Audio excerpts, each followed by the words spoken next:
Right.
Melissa or Aaron, can you check and make sure that you can hear me? We can hear you. Awesome, thank you.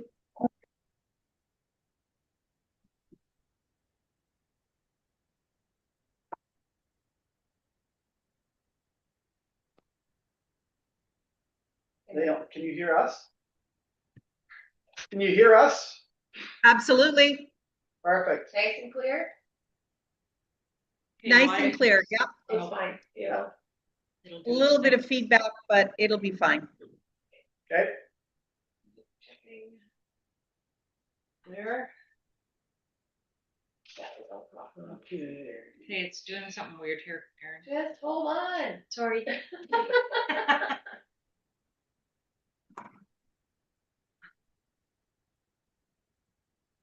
Coming from that or here?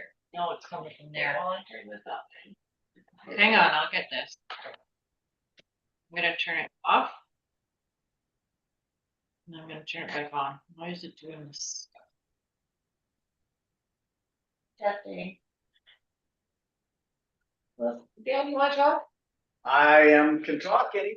Yes. Can we hear? Or how's that? That's great. Right now. That's great. We got. The only thing I have a picture of is the very top of Dan's head and the window. I'll fix it. Hold on. That's okay. Oh, wrong way. Okay, I got the cough towel on. Oh, well, there you guys are. I was waving to you and you weren't waving back. That's because I couldn't see you. Why isn't it coming through here? It's that. Okay, as long as we can hear, we're fine.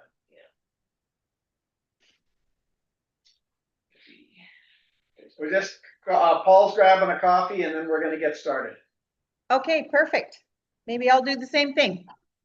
Okay.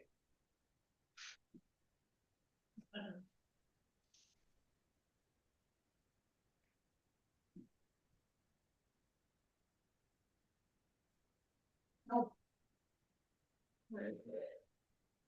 Oh, Jane, I got it. Sorry, Jane. Yeah. There you go. Oh, I forgot about the transcript.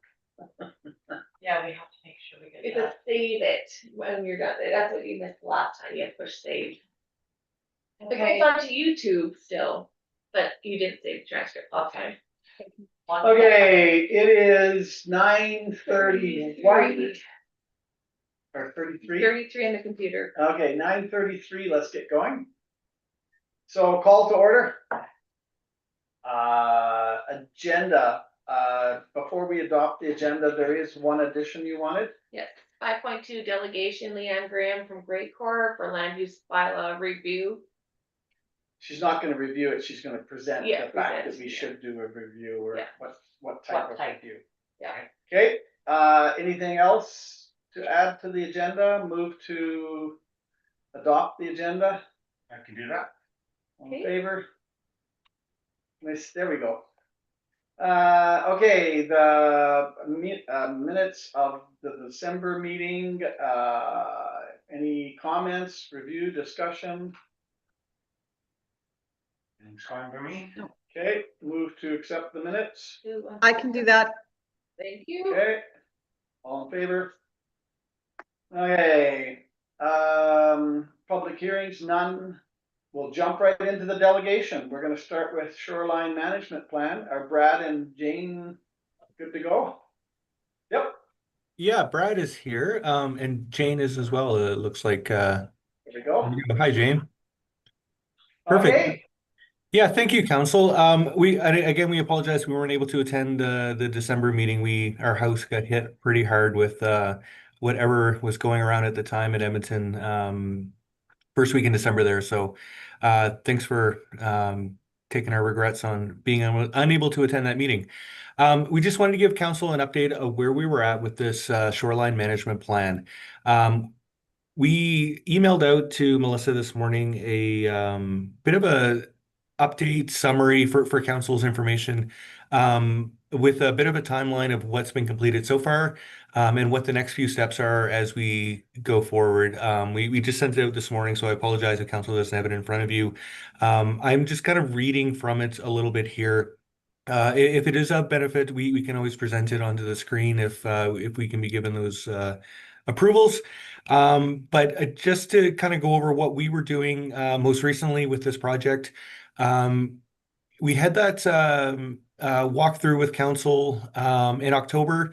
Following that, council gave us some really good notes from your observations from the walkthrough. I think everyone involved, our office, Jane and I, council, Alberta Environment and Protected Areas that was in attendance at the walkthrough.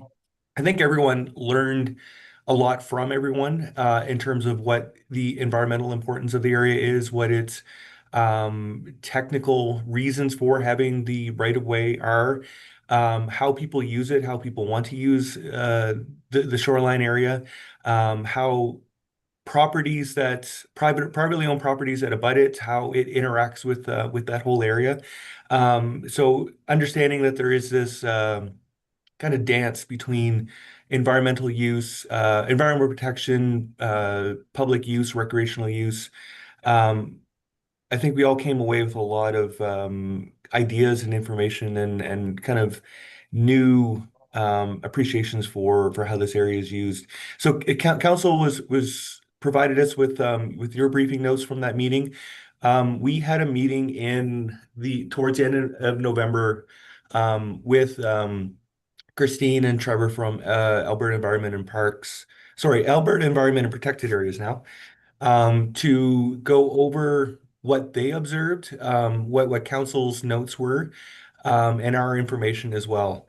I think it was a pretty good and productive meeting. They were able to clarify ownership information for some parcels that are kind of uniquely shown as privately owned, but are in fact Crown land. They are primarily in the northeast area of the Summer Village that are just outside the right-of-way area, but kind of come into play because they generally form part of the backshore area of the shoreline itself. So what we were able to get from Alberta Environment and Parks was their commitment to review before even submitting the shoreline management plan. Once we get through public meetings and council's approval with the document, they're going to have a look at it to see if it aligns with their expectations for what they need on their end to issue approvals and licensing in the area for Summer Village activity within that area. So that was really good. We are still awaiting some information from Alberta Environment and Protected Areas regarding where the historical high water and low water marks are.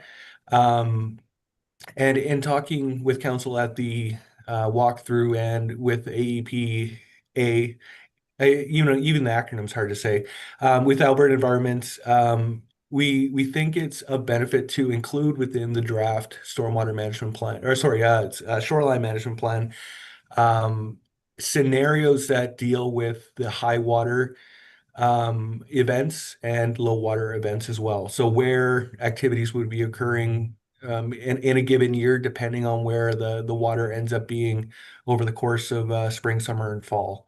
Brad, can I interject? Yeah, please. Sorry. So yeah, one of the takeaways from that meeting with Alberta Environment was that it's their understanding that the conversations have resumed about potentially water transfers back into the lake, which would adjust where that baseline water level is again and bring it back up. So when Brad's talking about that high water level scenario, he's talking about quite an increase, right, in what your high water level scenario is.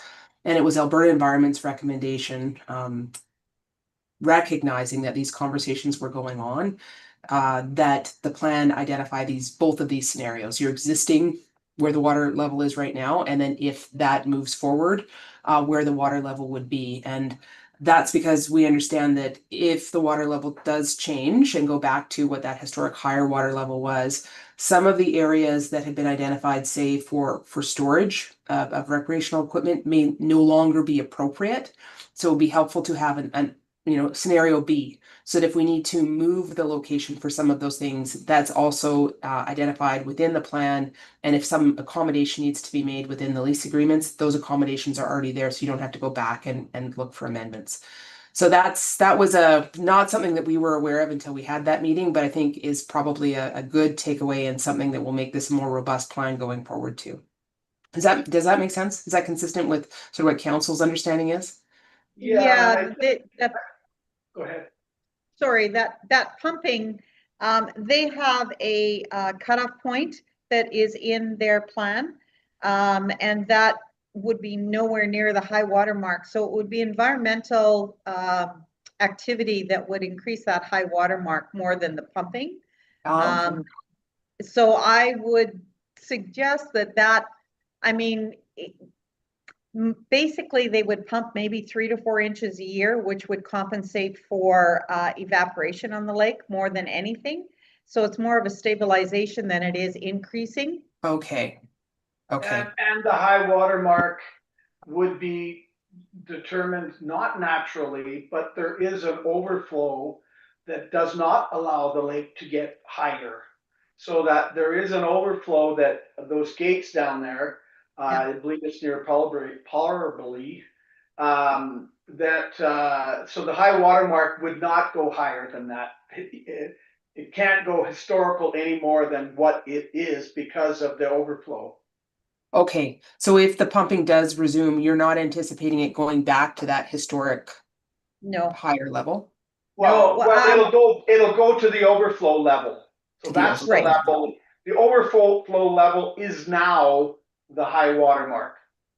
And I've got the numbers as to how far, like when they would stop pumping, as to what the level is, and we can get those forwarded to you. But also Trevor would be able to forward those, or Carlin Sohan would be able to forward those to you as well. That would be awesome if you could share that with us, and then we'll have a follow-up conversation with Trevor too, and just say, hey guys, this is not what our takeaway was from this. Have you had further conversations, or what are we actually talking about? Because if we're not going to lose all that area where right now where the equipment is stored, then we don't really need to identify an alternate area.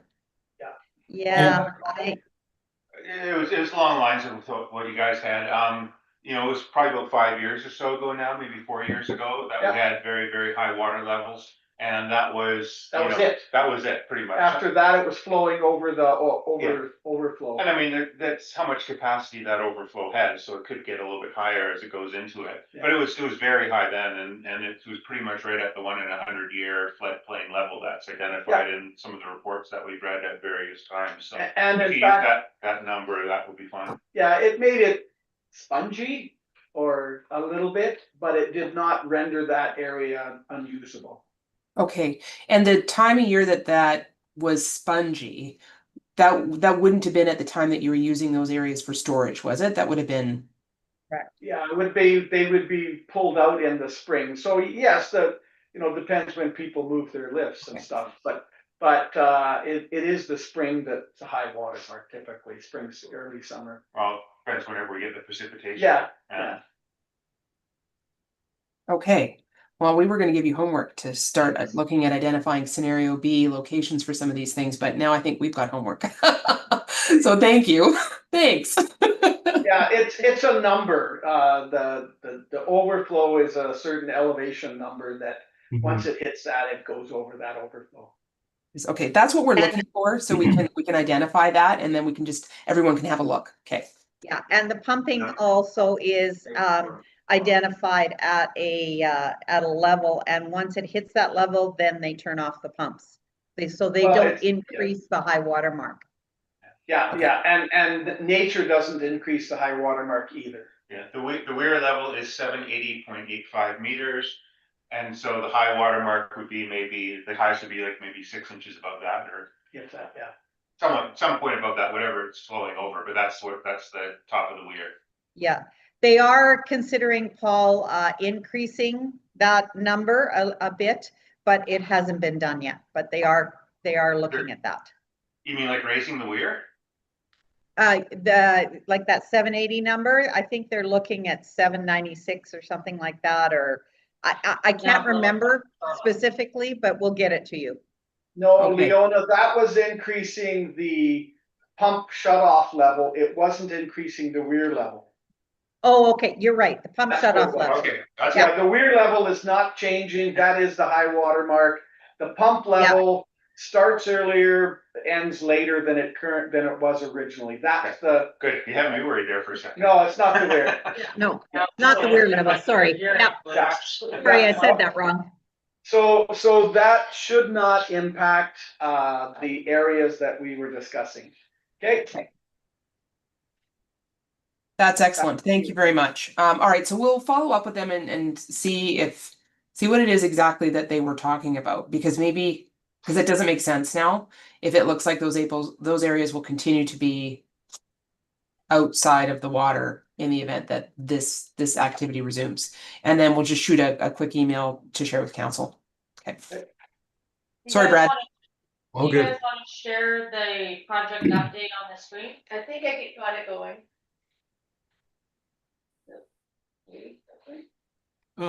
Yeah, 1 second here. I'll give it an attempt. Brad's gonna do it? Yep. Okay, oh, there it goes. There. Perfect. so no big surprises.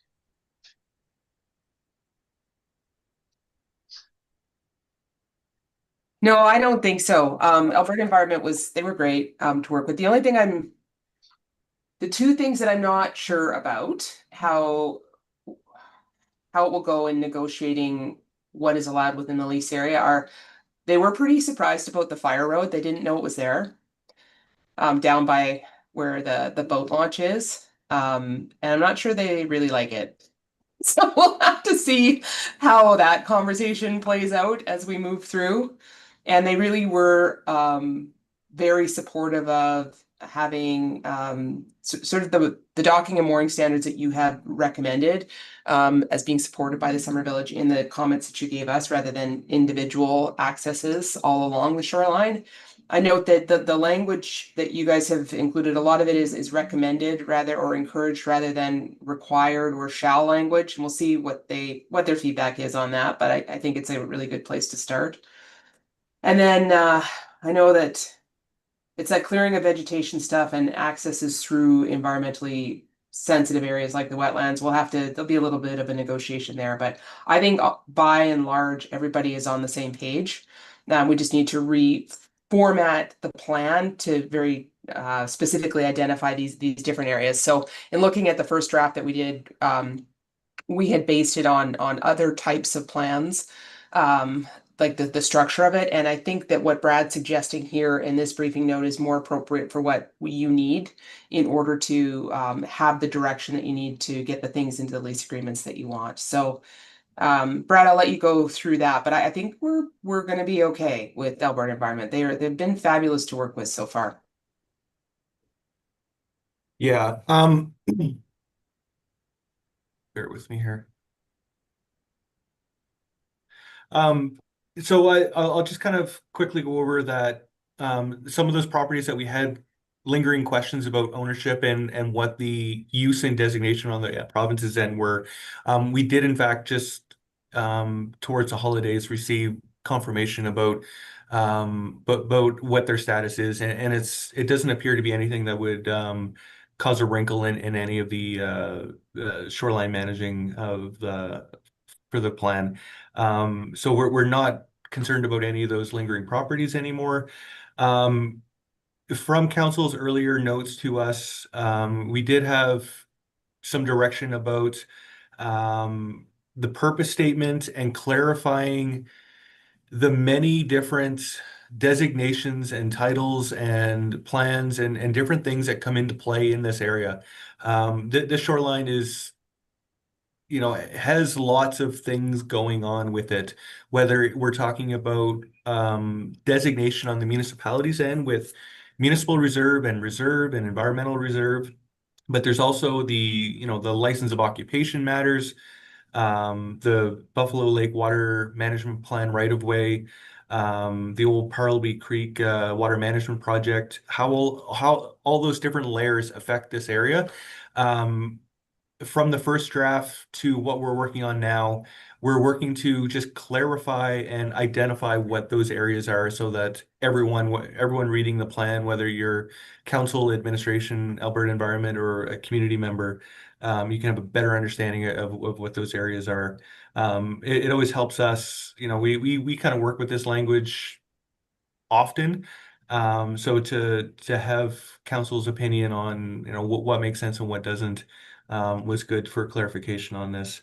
One of the other things that we're structurally going to be changing with the plan, is having a land use concept in there that will be shown as, 4 or 5 different areas so that we can zoom in much closer on the different, segments along the shoreline, to be able to more clearly and better identify, where property boundaries are, where municipal reserve, environmental reserve, and the right of way begin and end. And then to be able to show what areas are, earmarked to be conservation areas and which ones are to be recreational areas. To show this at the Summer Village scale, the maps, once printed or looked at as a single page in a PDF document, the scale just doesn't reflect that, level of detail. So we're gonna create 4 different, kind of maps within maps, to be able to show those areas well enough. I've just kind of quickly named what each of those, streets or neighborhoods would align to, but when at this scale, we can get 4 of them, shown quite clearly. Yeah, if I was to have an overall comment, I think the initial document spent a fair bit of time talking about environmentally sensitive. And I think what we wanted to show was that the village is a recreational village, and we wanted it to show a balance between protecting the environmentally sensitive areas, and let's designate those or identify those as a kind of a do not touch area, but also that we are a recreation community and low impact recreation on the sensitive areas, but on the other areas, we wanted the ability as we move, through the years to utilize those areas in a recreation fashion more, like mowing the grass or processing some of the shoreline area.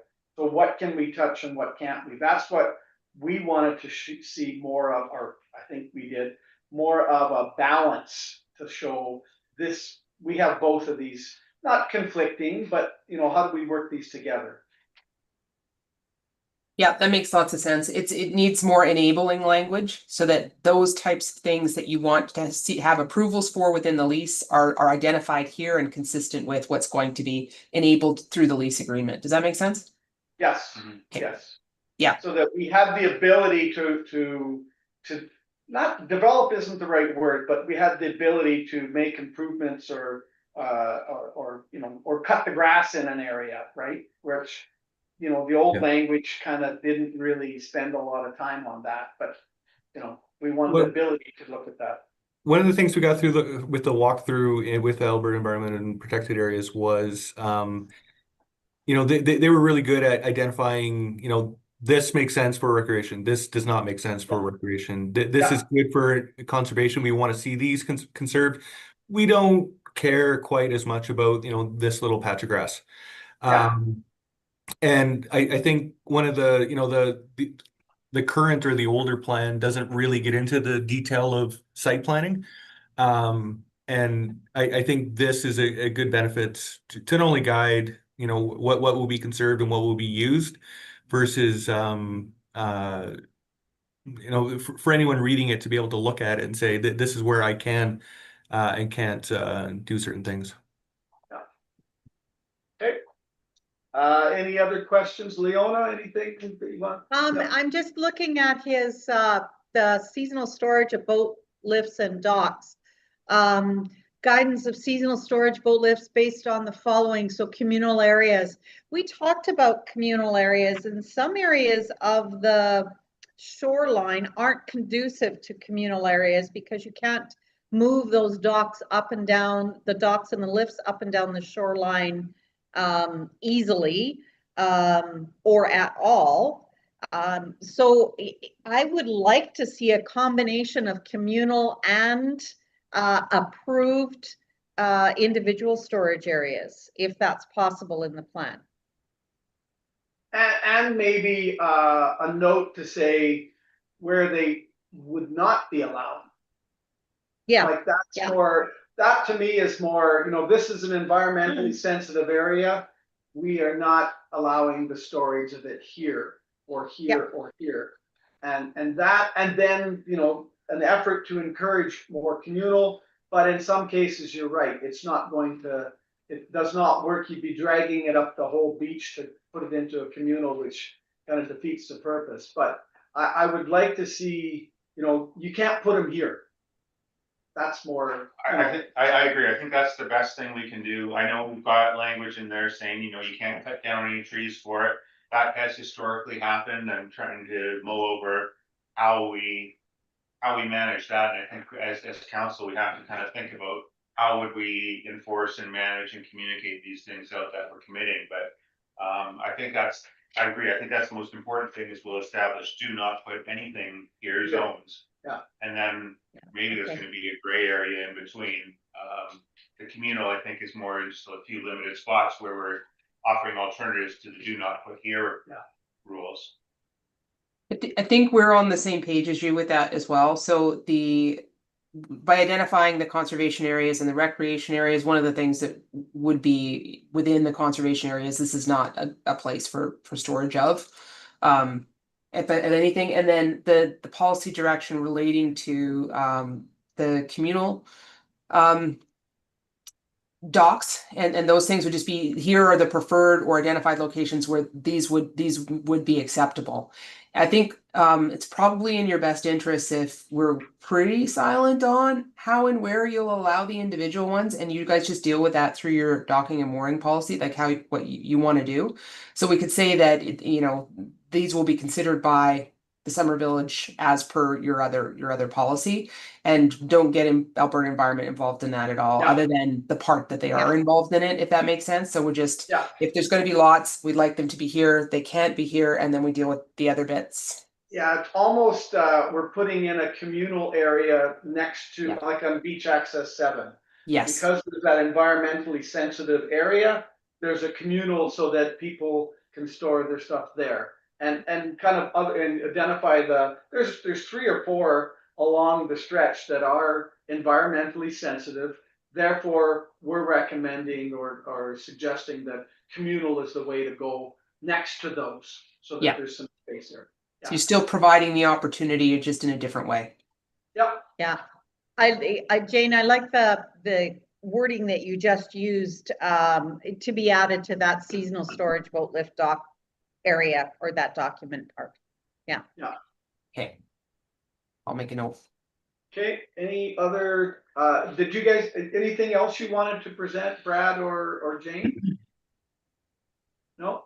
No, we just, when you have some time, if you could just have a read through and send us any other comments that you have, we'll start working away on this, and then we'll continue to give a little gentle poke to Alberta Environment to see if we can get some clarification about those two water level scenarios, and then we'll just await the specific numbers from you guys about the weir level and see if we can get confirmation from Alberta Environment too about the going forward.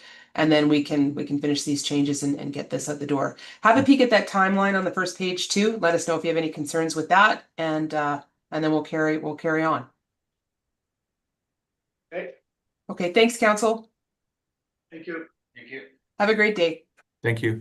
Bye-bye. Okay, 5.2. Do you want to accept that as Oh, information? yes, or- we'll accept that as, yes, motion, we need a motion for Yeah. that? Motion to accept for information. Who wants to do it? I'll make that Okay. motion.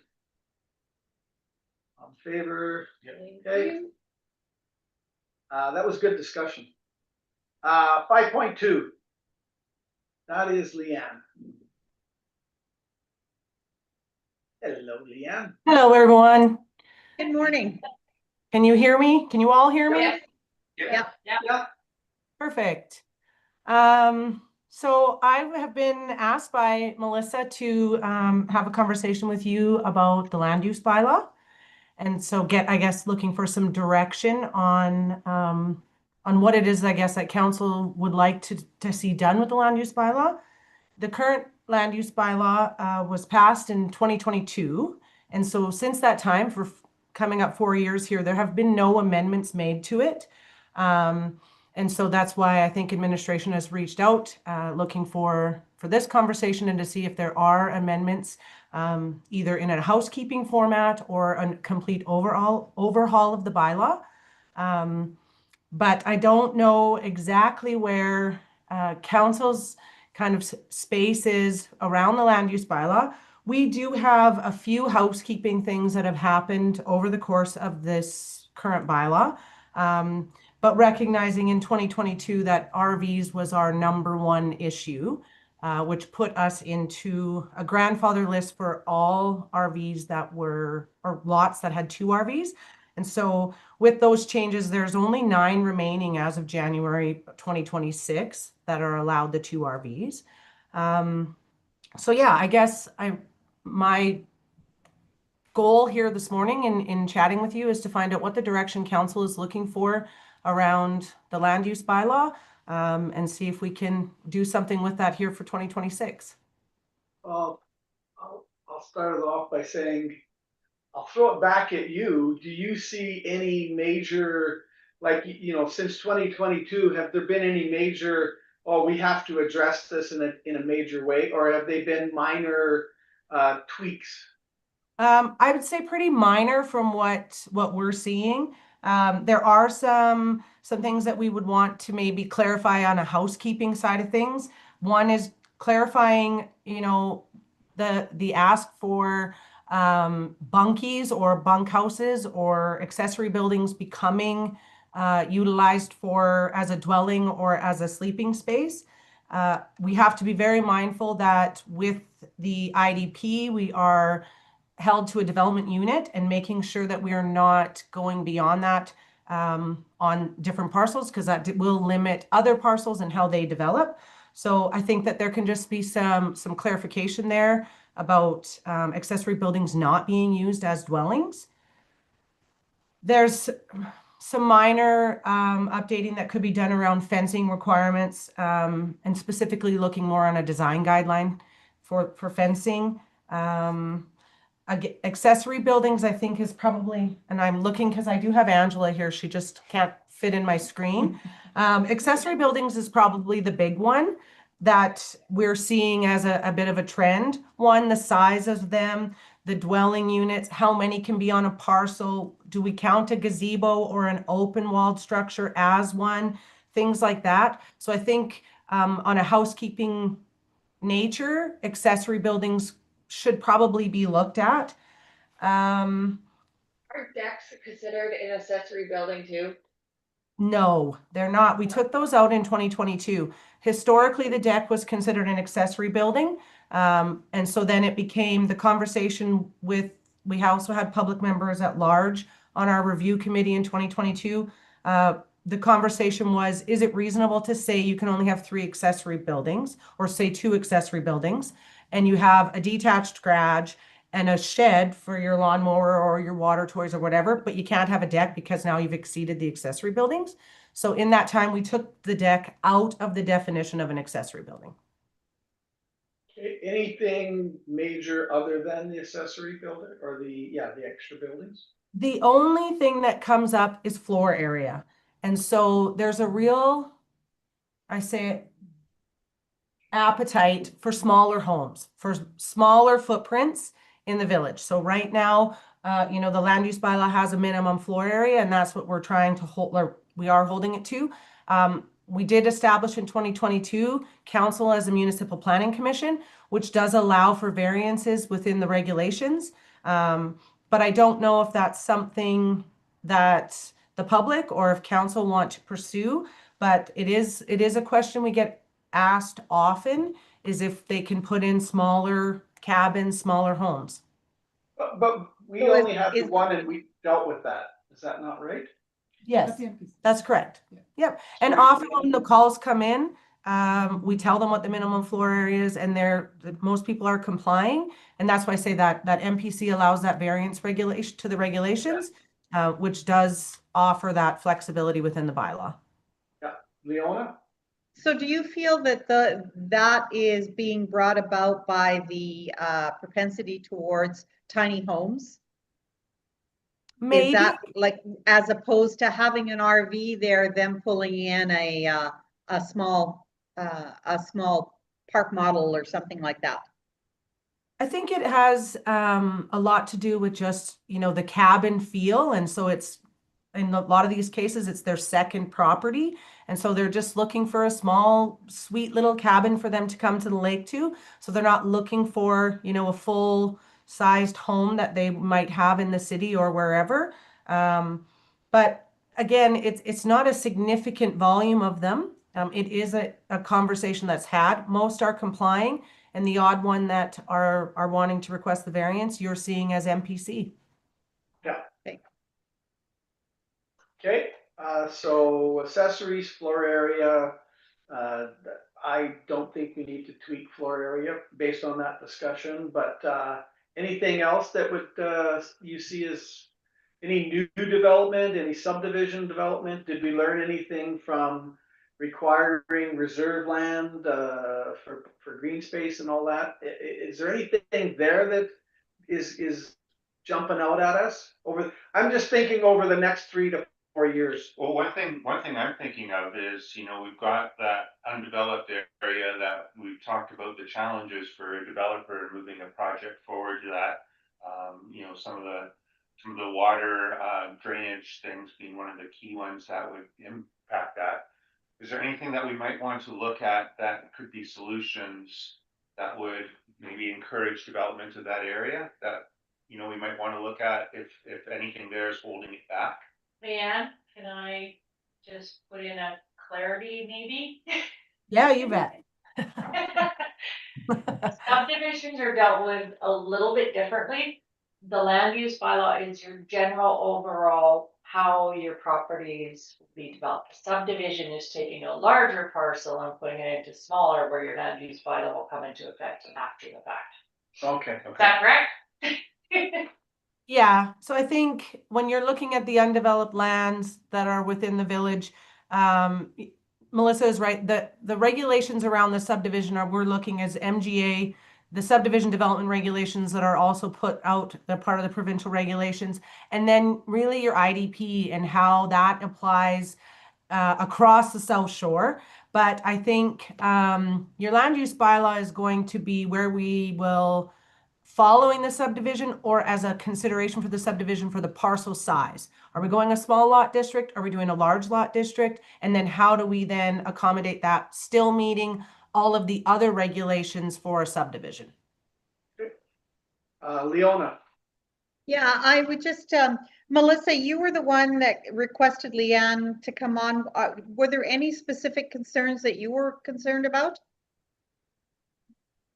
No, my concern is, I just wanna know, to me and Leanne and our discussions and what we've seen, we think it's just a housekeeping minor review. Sounds like it. But we just wanna make sure that council is on side to give us that direction of, are we just doing a minor review, or do you want us to do a major review, which is a bigger process, and we need to budget? I don't even think it's review. I think you need to do minor revisions possibly. Okay. Adjustments, minor wording changes, as opposed to, unless there is I think we've just reviewed it. Yeah, but if you guys were okay, that's the direction we wanted, is that you would direct administration and development to do the minor housekeeping review and bring back the changes when we're ready. If Agree with that. that's what you would like, I'd make that motion. Okay, motion from Leona. All in favor? Did you catch that motion, Aaron? A little bit. Are you okay with that, Dean? Do you want to read it back? Just, sorry, I Yeah, rushed that yeah. a little. Let's back up. Yeah, subdivision, officer. Recommended subdivision officer to, Work with CAO or administration. Yeah, however work you with wanna call it, administration. to undertake a minor housekeeping Review, adjustments, and reviews, adjustments. whatever. okay, So we'll just for clarification, so it is considered a land use bylaw amendment, so it still requires a public hearing. Yeah. But because we are doing it as a minor review, my recommendation is that we don't need significant other public consultation leading up to it, other than the presentation of the amendments to yourselves and then proceeding into the bylaw amendment, which will open up notification to all of the public and bring forward a public hearing.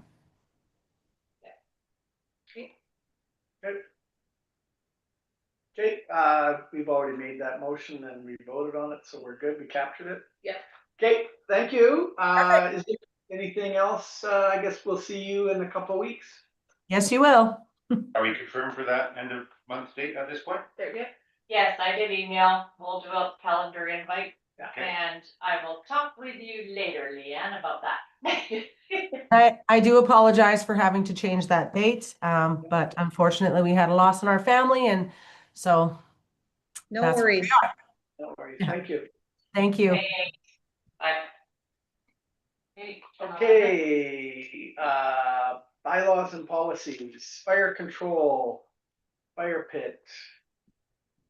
Okay, Okay, we've, I took everything you guys said. Yeah. And I did a bit of a revision, and I think there's a good separation now between what is municipal and what is private. And if you see through the RFD, I kind of showed you the new little clarification. So it kind of separates. Municipal is different. it does except in one sentence. Yeah, Well, On tell me. page 9 of 115, you talk about alignment with Central Alberta Fire Pit, and then you lump them back together. On restrictions of fire to private property or designated, does that not also then tie it into the rules and regs of private? Like you lumped them, you took them apart and you said, okay, private has these requirements, Yeah, public, here's what, public is separate, on municipal land, it has to be designated in that. And then in that one, it seems like you put it back together again, so then it would be, the way you've got it written, it looks like it's also then, you've got the setbacks, the size, the height, all of that. Is that, no, Okay, so 7.5, Oh, subject, sorry, I'm reading the notes. okay. If you go to the bylaw, which is Okay. page 4, which is page 18 of the package. Okay, 7.5, subject to section 8, a person may on property owned or controlled by that person set a recreational fire, provided that recreational fire is contained within a fire pit that meets all the following Correct. requirements, so Yeah. that's good. yeah, Then it goes 7.6, which is the new section. Subject to section 8, recreational fires on municipal land are prohibited except where the fire is lit within a summer village owned outdoor Correct. fireplace or fire pit, only designated. And the fire is supervised at all times by a responsible Yeah. person. yeah, no, there it's very clear. Yes, I was more the preamble that Okay, I kind of thought, no, I don't wanna, we're linking or we're not linking, we're breaking them apart and saying, here it is, but yeah, no, I think that was good. and then we've got the 7.6.1, so recreational fires permitted under this section shall be used only for their intended recreational purpose. But it does give, shall be conducted in a manner that does not create a fire hazard or nuisance condition. Correct. 6.2 or 7.6.2 say no person shall construct, modify, or install a fire pit or fireplace on municipal land without the prior written approval of the Summer Village. That's right. Right. So that we now cover it off nice and clear. Yep. And then when a fire is set in contravention of any of those sections during a fire ban, then. There's penalties associated. Yes. So it made it so, okay, we can do something as long as we make the decisions or they have permission. Okay. Leona? Just so clarity, Melissa, there's no, once a designated area fire pit is established on municipal lands, there's no application process for going there and setting the fire. They can set the fire, or they can use that fire pit anytime except during high fire hazard times. Correct, and it must be supervised, it's clearly Right, stated. right, yeah. Hey. Now, along with that, do we have plans to post something at Jack's Pond that Oh, would yes. have that board that says here's the current, Yes. and maybe those rules, things saying fires must be supervised? at all Yeah, times? we're gonna. That's all gonna be in your budget, so we can get them in place this spring. And in our strategic planning. That's Yes. something that we want to, if we're developing that area further, that's something that we wanna see, more communication. Yeah. Sorry, I think I wanna see that shorter term than. Yeah. than long-term Yeah. straight yeah, for plans. sure. Yeah. Leona?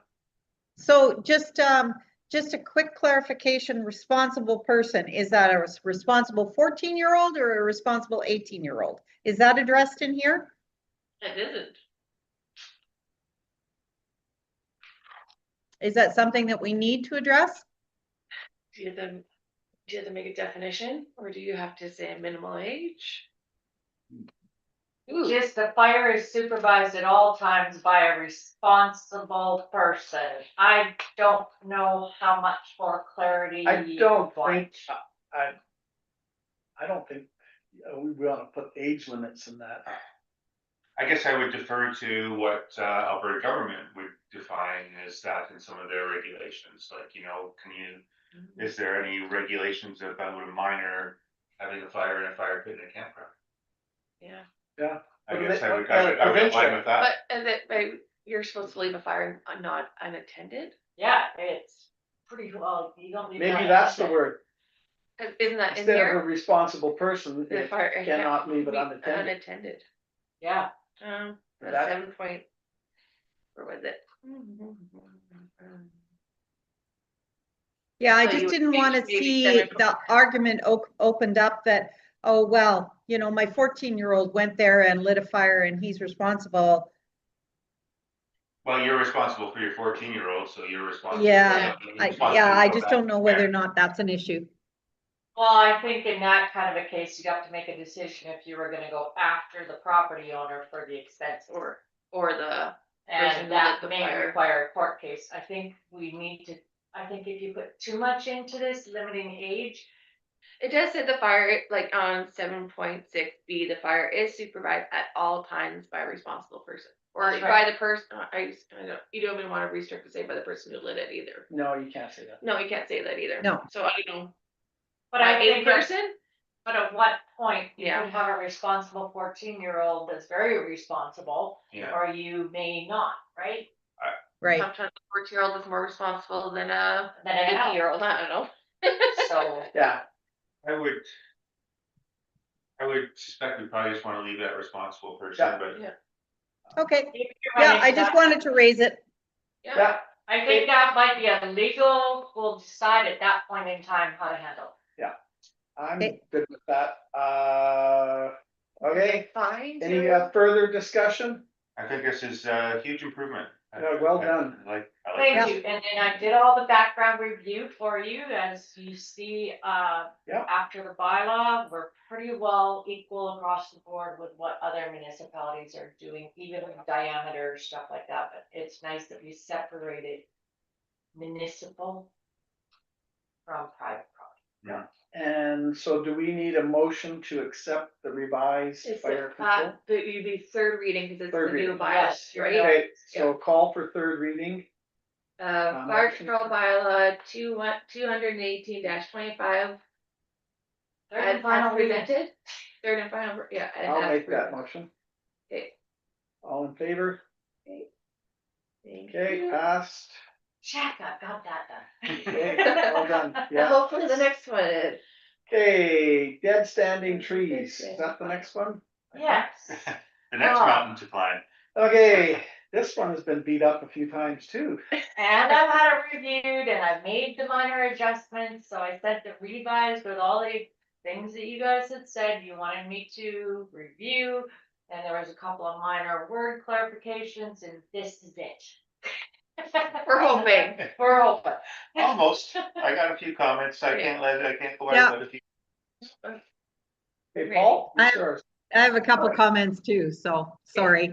All right, I Paul, think, then Leona. I think we are definitely, I agree, we're definitely narrowing in on it. I think it's a few minor things that I stood out.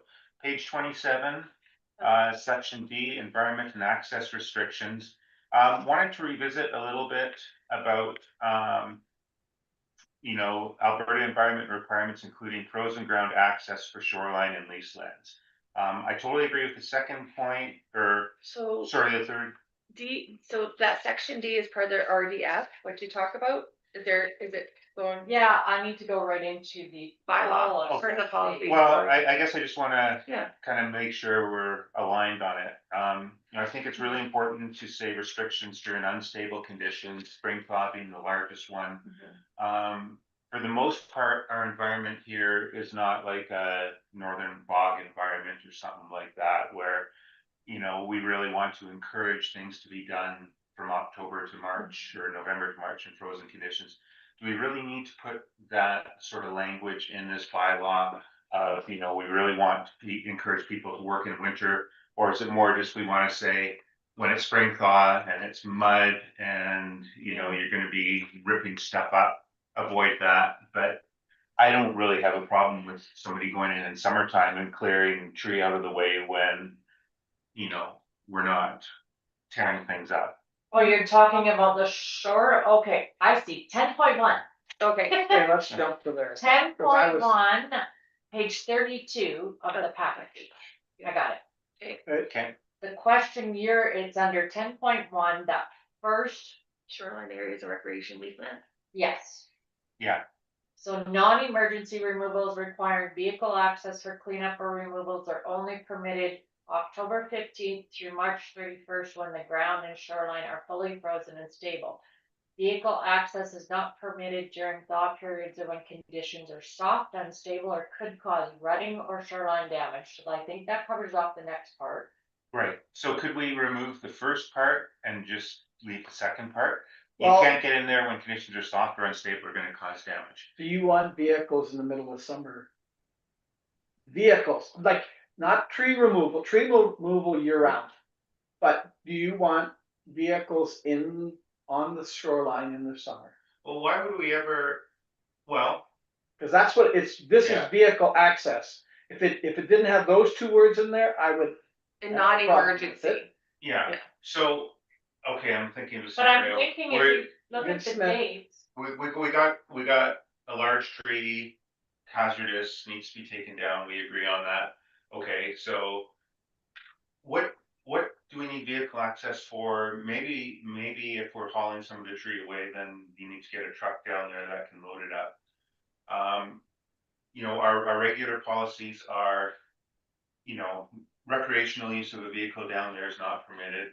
You know, by exception, you can ask for a vehicle down there if you need one for moving a lift or something like that. oh, but If you need this, to get a vehicle down there, something to do with removing this tree, okay, but I'm not too concerned getting down there in summertime if it's not wet ground, wet, unstable ground. and I think we're taking this the wrong way, cause it's just saying that non-emergency vehicles requiring vehicle access for cleanup or removal are only permitted between October and March 31st. Oh, so you gotta put those words in there too. But So, this is regarding tree removals and trees. This is all this is Yeah. dealing with. It's not dealing with boat lifts. Yeah, It's- I know, but So if you want to remove the dates, I can see what you're saying. We can just turn around and say that first top point. Because your other point, vehicle access is not permitted during thaw periods or when conditions are soft, unstable, and then the other one. So that we don't cause damage. so you feel that the two bottom points make the top one, you don't need it. I think it just needlessly complicates it. And in many cases, I think it's probably easier to get in there in September and get Yeah. something out. And when the ground's completely frozen up and everything's solid and it's buried under snow, and then we're trying to get in there in January and rip out some tree that was maybe felled earlier, but needs to be further dealt with. I don't know. I just thought we're not that sensitive an environment in most places. Here. Well, and the following 2 points do cover it. Yeah. I mean, that's what you're afraid of, is soft, unstable, or could cause rutting or shoreline damage. Yeah. Those I'm are the times, okay. those are the times you don't wanna go in there. Yeah, Yeah. which may be, you know, April, May sort of thing, wet June. But Thursday. if it's bone dry and in July 1st and somebody wants to go in there, or, you know, we do allow somebody to go in there. We're going to double check about the sand and the soil and the conditions Yep. to make sure they're not gonna do any rutting and then we can give permission. And I'm thinking in most cases, it's a guy with a chainsaw. Yeah, Like, you know, you're not generally having to get big trucks down there to take out a tree. I'm good with removing that first point. which and- 10.2 does say that, may occur at any time, Yes. following safe and environmental practices and seasonal access may be Under considered. renumber Restrictions may be So- considered, yeah. Yeah, remove the first first- bullet yeah. on timing and I'm access. gonna, when we go and do the changes, I'm gonna make that 10.1.1, all those little things will have a number with it. Gotcha. I'll just change them all, But but we're yeah. gonna remove I'll remove this one. 10.1 first bullet. Okay, Leona, Just on that, it's kind of related, and I don't mean to interrupt Paul, but it's the same with your 30-day removal. It may not be possible. So for example, I had trees cut down between that October 15th, couldn't get there until December to get the debris removed because of soft conditions, so on and so forth. So there's also that. So that my only suggestion is that we make that subject to the administration's assessments in some way, shape, or form. Because that That'd be 30 days is bullet. sometimes going to be hard to hit because it's too soft. Yeah. because it's too soft. The guy that removed my trees couldn't get down there without doing rutting until December, until it had froze. I still have Pardon. questions myself on that 30-day removal requirement, in that, I don't think we, have a problem if a dead tree that's been felled is left to decay in place, or if it needs to be removed. I think we specifically said, you can't stack it on MR land, but if it's just felled and left in place, or if the, you know, branches and all that are just kind of scattered, that's okay. So. That's what Alberta Environment said. Yeah, so like, Yeah. are we saying, you know, for us saying you fell a tree, You we gotta gotta clean come there 30 days from now and all we see is maybe a little bit of sawdust on the ground? I don't really think that's necessary. It can be removed to private property for firewood. It can be left in place, either is fine, And I just think, don't stack it in that place. and I think we have most of this covered in here is like we've said, if it's a safety risk, we would remove it. But we're not gonna leave it there, But, if it's a safety risk, No, right? you're But the talking fall about two tree, different things. 8.2. Once the tree is cut down, Yes, It's no the longer, rules say, Ensure if all. you cut it down, you gotta remove every last piece of stick and branch and everything and get it off the MR. So. Paul is saying, we were told that if that tree is dangerous and you cut it down and it lands, you know, on MR and it falls, why not let it rot? Why not let nature take its course? Yeah. That's what he's saying, right? Yeah. Am I correct? yeah, that's a perfectly valid option. Yeah, it's not saying you gotta remove the tree. We're all agreeing that the tree needs to be removed, as in it's leaning, it's a leaner, it could cause damage. But can we not let it fall and let it rest on, I mean, I guess, as long as it's not a pathway or a beach Yeah, access or if it's something. no longer a hazard, because it's already, because it's Yeah, now but fallen. if the tree falls in the forest, can you leave it there? Is that? I'm But there- wondering if the issue is, Later? No, No, okay. they said it's not really. It's not They okay. did not, they Okay. didn't think it was. I just, Sorry, the question Leona. like popped in my head. Yeah. But I see what's like, So- it's 8.2, ensure all debris is removed Yeah. to private property within 30 days. That's the one. And like Leona couldn't do it because it got too ruddy and whatnot, like it was thaw But right could- over the snow. But Paul's saying, could Could we just Leona leave it? not just have left it lay in the forest? Yeah, I mean, the only reason. I couldn't because they got sapped. But if I had just fell them into the forest, then yes, possibly. But yes, it would have infringed on someone else's pathway to the beach, so that's why I had them. Well, maybe, Yeah. maybe you need to cut it up to clear it. I mean, like you walk through the national parks all the time. There's a tree that's falling down in windstorm. They Yeah, cut they out buck the it part up. that's across the pathway and the rest of it is sitting out there. They're not saying, Right. oh my God, we gotta get this Yeah. tree off the mountain now because it's fallen. I think the reason we went this route is because when we walked down the beach and you saw, there's quite a bit of stuff that's just overly packed in there it's not doing any good. They had a problem with the stacking of it. Yeah. They did not have a problem with the resting of A it. fallen Correct. tree decays and provides nutrients to the soil. I would That's almost say, beneficial.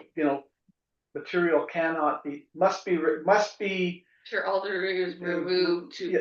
It's more the stacking Yeah. that they had a problem with. Yeah, if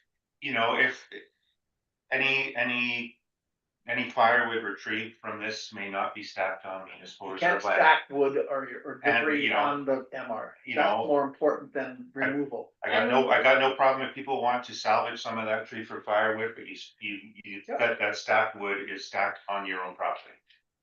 Yes. So And that's really all we gotta say on it. If firewood is salvaged from the tree, it must be stacked on private property. And then it's up to them.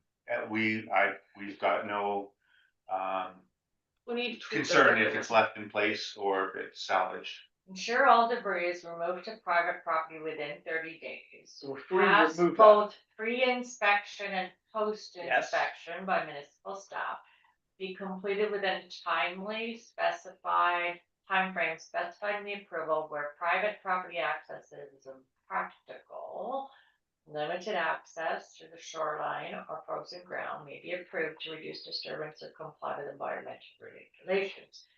Tree removal. I think you could just say, instead of all debris, changed it to salvaged firewood is removed to private property within 30 days and under no circumstances may it be stacked on, may firewood be. well, 10.1 says all cleanup and removal work must comply with Alberta environment lease and requirements and conditions. Correct. That does say, you know, Yeah. then they pass the pre and post inspection, oh, you gotta remove this. I think what we're trying to do is balance all the different areas. Yep. Yeah, And leave it where there's, I just don't like saying I don't all think- debris must be removed within Okay. 30 days, Okay, because if that's. we remove that, the rest of it fits. That one line. You just wanna remove it? You Yep. don't want Uh, salvaged? I don't know if we wanna add anything to it. I think it might be helpful for clarity to say any salvaged wood must not be stacked on municipal reserve land. Must be, must This, not be- the stacking, yeah, Yeah, we don't want them to stack it. yeah, so I don't think that's specifically said in there, so that could lead to confusion, but if you're just like, so if how you have a about, stack of firewood, it's gotta be on private property. They even had a problem with stacking some of the branches. Remember there was the one pile Yeah, over here around the corner? yeah, okay, well, I know, So stacking of branch, there's no stacking, that's the stacking that they had a problem, they said that then restricts the natural Yeah. growth and stuff. I know the language when I get a tree cutting permit, so I got one a few years ago, just said, you know, debris must be scattered. So like, you know, when I cut off all the lower branches. Debris that is not removed must be scattered. I think we gotta be careful because we're also affecting the ground cover stuff too, so we gotta tread carefully depending on what is considered their debris. Like if it's heavy debris is in the logs, they just Could you wanna just throw say them any all around. salvaged firewood must be placed on your property? and not- Salvage firewood must be removed. Must be removed off of Salvage fire MR. must be removed and other debris must not be stacked, rather scattered. I can look up on the, Yeah. on a break, I can look up what the language is on a tree cutting permit. I think really ensuring all debris is removed to private property within a. But we don't want But them again, to, we don't want them to remove the logs. Why? Yeah. Then they don't need to remove the Any branches. salvage firewood must. The tree, if that tree falls out there right now, or tree, no tree out there, say there's a tree out there that falls right now. Are we saying, you know, Alan, get out there, tromp into that bush and pull Pull the log out? the log out, pull all the branches out? No, that's It just. depends on how many. We Well- do go in and we do some cleanup, Yeah. because if it gets overly cumbersome, we need to Fair enough, take some. but I don't think, this says thou must remove. And I don't think we wanna say that. You know, I bias towards the best thing we wanna do is Okay. leave things natural. Natural means fallen trees generally stay in place. That's part of the natural environment here. Okay, So like any salvage firewood must be moved to property and not stacked on MR? Correct, Yeah. leave it at that, Okay, Yeah. so That's we're what I would leave it at. that's 8.2. Yeah. yeah. Okay. You okay with that, Leona? Yeah, I am, and that, as long as it removes that 30 days as well, because I don't believe that that is always enforceable with the 30 Right. days for the stacked wood. Okay, okay, Yeah. so it's removal of that. well, if we second remove that point whole and sentence, it's gone, replacing Yeah. with- and replace Yeah. it with that. Yeah. Can you read that back one more time? So it'll be 8.2, we remove the ensure all debris to private property within 30 days, and we're changing it to any salvage firewood must be moved to property and not stacked on MR, Private property. to private property. Sorry, what section are we? 8, So it's Eight. on 8 page and then 31. it's 8 and then the second thingy, I will Yeah. change it to 8.2, I'll do all those tickies. Okay. Oh, okay, I That's see the what you're point. saying. Yeah. Okay. Okay, Leonie, you Yeah. good with? Okay. Yeah, and the only comment that I'm gonna make is the removal part of the stacked wood. That can be included in the pre and the post inspection. So if Melissa goes in and says, okay, you still have salvage wood stacked over here, you have to remove it by such and such a Yeah. date. So that's a Yeah. negotiation between pre and post inspection and administration. So I don't Yeah. think we need to put a limitation on the days. I agree. Okay, A few other things I've got. First thing is really minor in section 6 on page 31, there's 2 points A, so it needs to be A, B, C, D. oh yes, Oh, I see that. Very minor. And then, I'm gonna make it 6.1 and 6.2 and be consistent with what I'm Yeah, doing we'll here. change Sure. the num. I'll fix my number, we'll Okay. fix the numbering. section 11, another minor thing, I would the first bullet. Yeah. Spring dry season, I would just say dry conditions. It doesn't matter whether it's spring or Just dry. summer, just when it's dry. we may- Change season to conditions. Yeah, just, yeah, dry Dry conditions, conditions. get rid of spring and Yeah. season. And Okay, remove and, spring. The other Yeah. thing, which is a bit of a bigger one, is I am still confused when I look at this, and I don't think we've got it defined. When is is the village gonna remove a tree? When is a resident gonna remove a tree?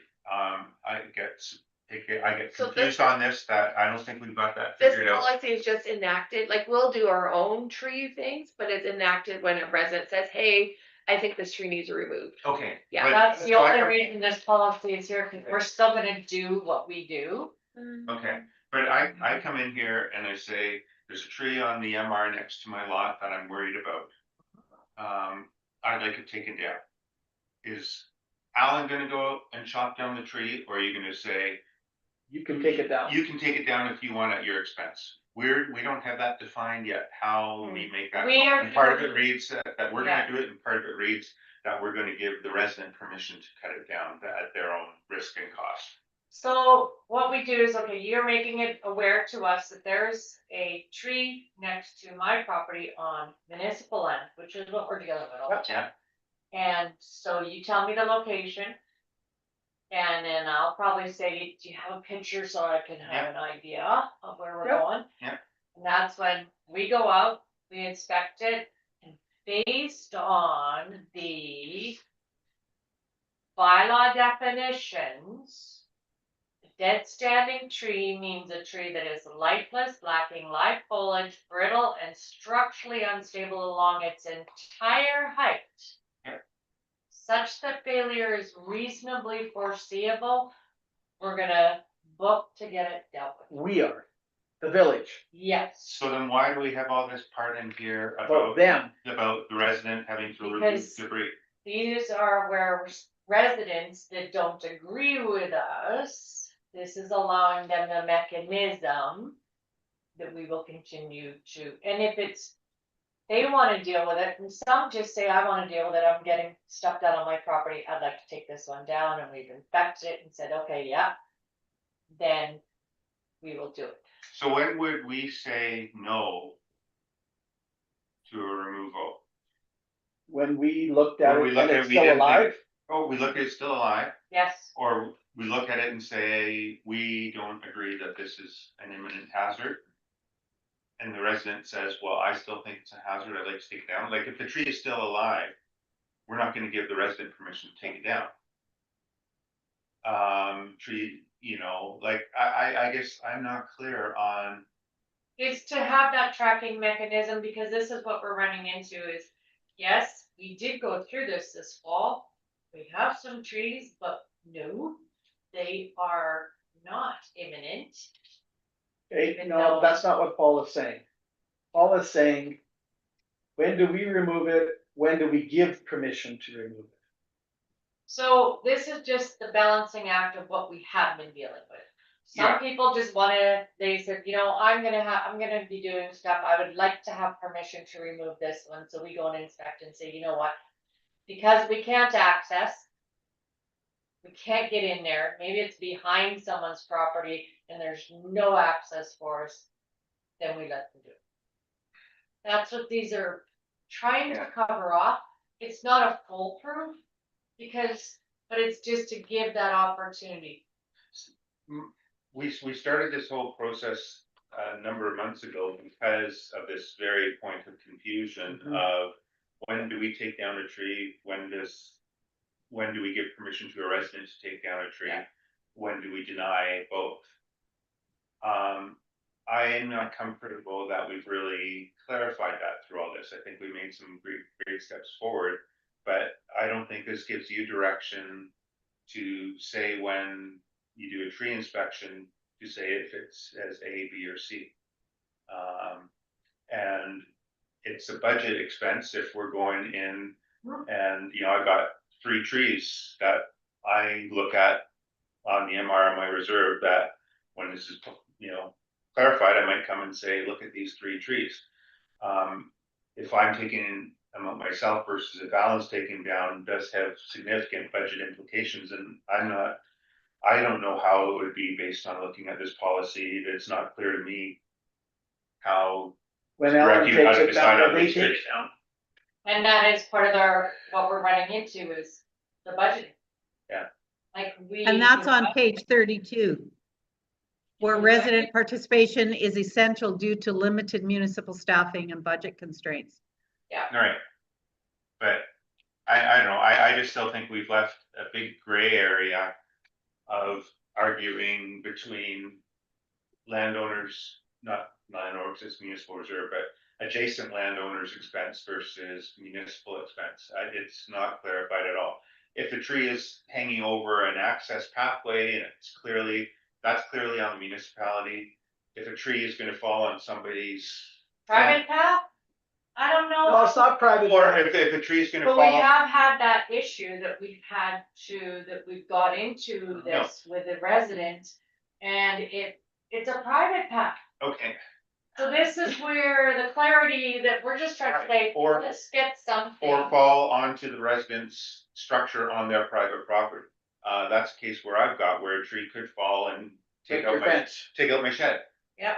And I don't want to face that, so I want that, that dead tree removed, so I don't have to worry about it coming down. Well, let's walk, Whose expense is okay, that? well, let's walk through that scenario. So Paul calls the office and says, there's a tree that's on MR that's leaning already. It's obviously dead. It's gonna fall and break my shed and my fence. Okay, How do we deal with that? so. We look at it. Let's assume we look at it and yes, it's dead. So it's completely dead, top to bottom? Yep. Okay, so, yeah. That is something that we need to pay attention to, okay? So it's adjacent to a property that's completely dead. Now, what if it's only part way? No, this is dead. We've already established dead is dead. We've got the dead. Then we would need to schedule as part of our maintenance to get the tree guy in and get him to assess and get it down. So that's our responsibility. So we're not giving them permission to cut it down. We will cut it down. But if there's a 90-kilometer-an-hour wind, and we've done our inspections. Yep. And this tree falls on your property, because we did our pre-inspections in the spring, that 90-kilometer-an-hour wind is what is called a weather event that is out of our control. Sure, but why is there any So- need for to tell a resident, here's the rules for you to cut down the tree then? Because we're not, in what scenario, there's no scenario that we're talking about where we'd say, yeah, that tree's a hazard, if you want, you can take it out. Okay, I think there's an easy solution to this. If you go to page 31, removal criteria. Okay, A dead tree qualifies for municipal removal if you put in the word municipal removal, if it poses an imminent hazard to roads, trails, public access, threatens infrastructure, shoreline stability, obstructs municipal maintenance, has a reasonable fall path that threatens an adjacent property. So that's the municipal. You could add one more point to there. Or is authorized by the application for tree removal by adjacent property owner. So if you just added in the word municipal there and added in an extra line with an or, is authorized by administration for removal by an adjacent property owner, I think you'll cover all of that, because then that will allow Melissa to make the determination, okay, we're not going to remove it because it doesn't pose an imminent danger to anybody or anything, but you can remove it because it's dead, because it's going to fall, for whatever reason they have, and Melissa believes that it's realistic. So like the arborist may say, yes, this tree's dead, but it's not an imminent fall risk. And I say, yeah, I don't know, I feel, I sleep better knowing it's not gonna crash down on my roof, what if I pay to take it out? And still, That's- it's still gotta meet the criteria. That's negotiation with Melissa. But maybe it doesn't, it's somewhere lower on the high to medium risk scale. That's negotiation with Melissa then. So I think if you just add that one extra removal criteria in there, so it would be A, B, C, D. Well, there's two A's in there, so that needs to Yeah. be fixed. But, We're numbering. yeah, So- numbering, but, That's- and you that's- add qualifies for municipal removal, because then that's clear that, okay, the village is going to do it. Okay, so Um, the sentence says a dead standing tree qualifies for municipal removal if, If okay, it- continue. And then if it poses an imminent hazard to municipal roads, okay? Trails, And public, then yeah. the next one threatens infrastructure, shoreline stability, Yeah. obstructs municipal maintenance or activities, has a reasonable fall path that threatens adjacent private property, that covers your shed. Where the failure is foreseeable, that covers Melissa saying, well, it just died, it's not gonna fall over imminently, so it's not, we don't have to go in and do it right now. Or the appropriate application for adjacent property owner removal is obtained. So then that way that allows Melissa to have control over saying, well, you know what, that tree isn't dead yet. So we're not going to take it out, or we don't want it taken out, thereby protecting the environment, which is what you want. Or which is what we all want. And it actually says in there, the last point is tree removal is not permitted for view enhancement, creation of private trails, or storage area, or any other purpose not approved under this policy. So it gives you that leeway. It says when we're going to remove it, and it says, now, does it address the timing? No, it doesn't address the timing. Does it, I don't, it still doesn't say, to Paul's point, it still doesn't say when we will allow the resident to remove it.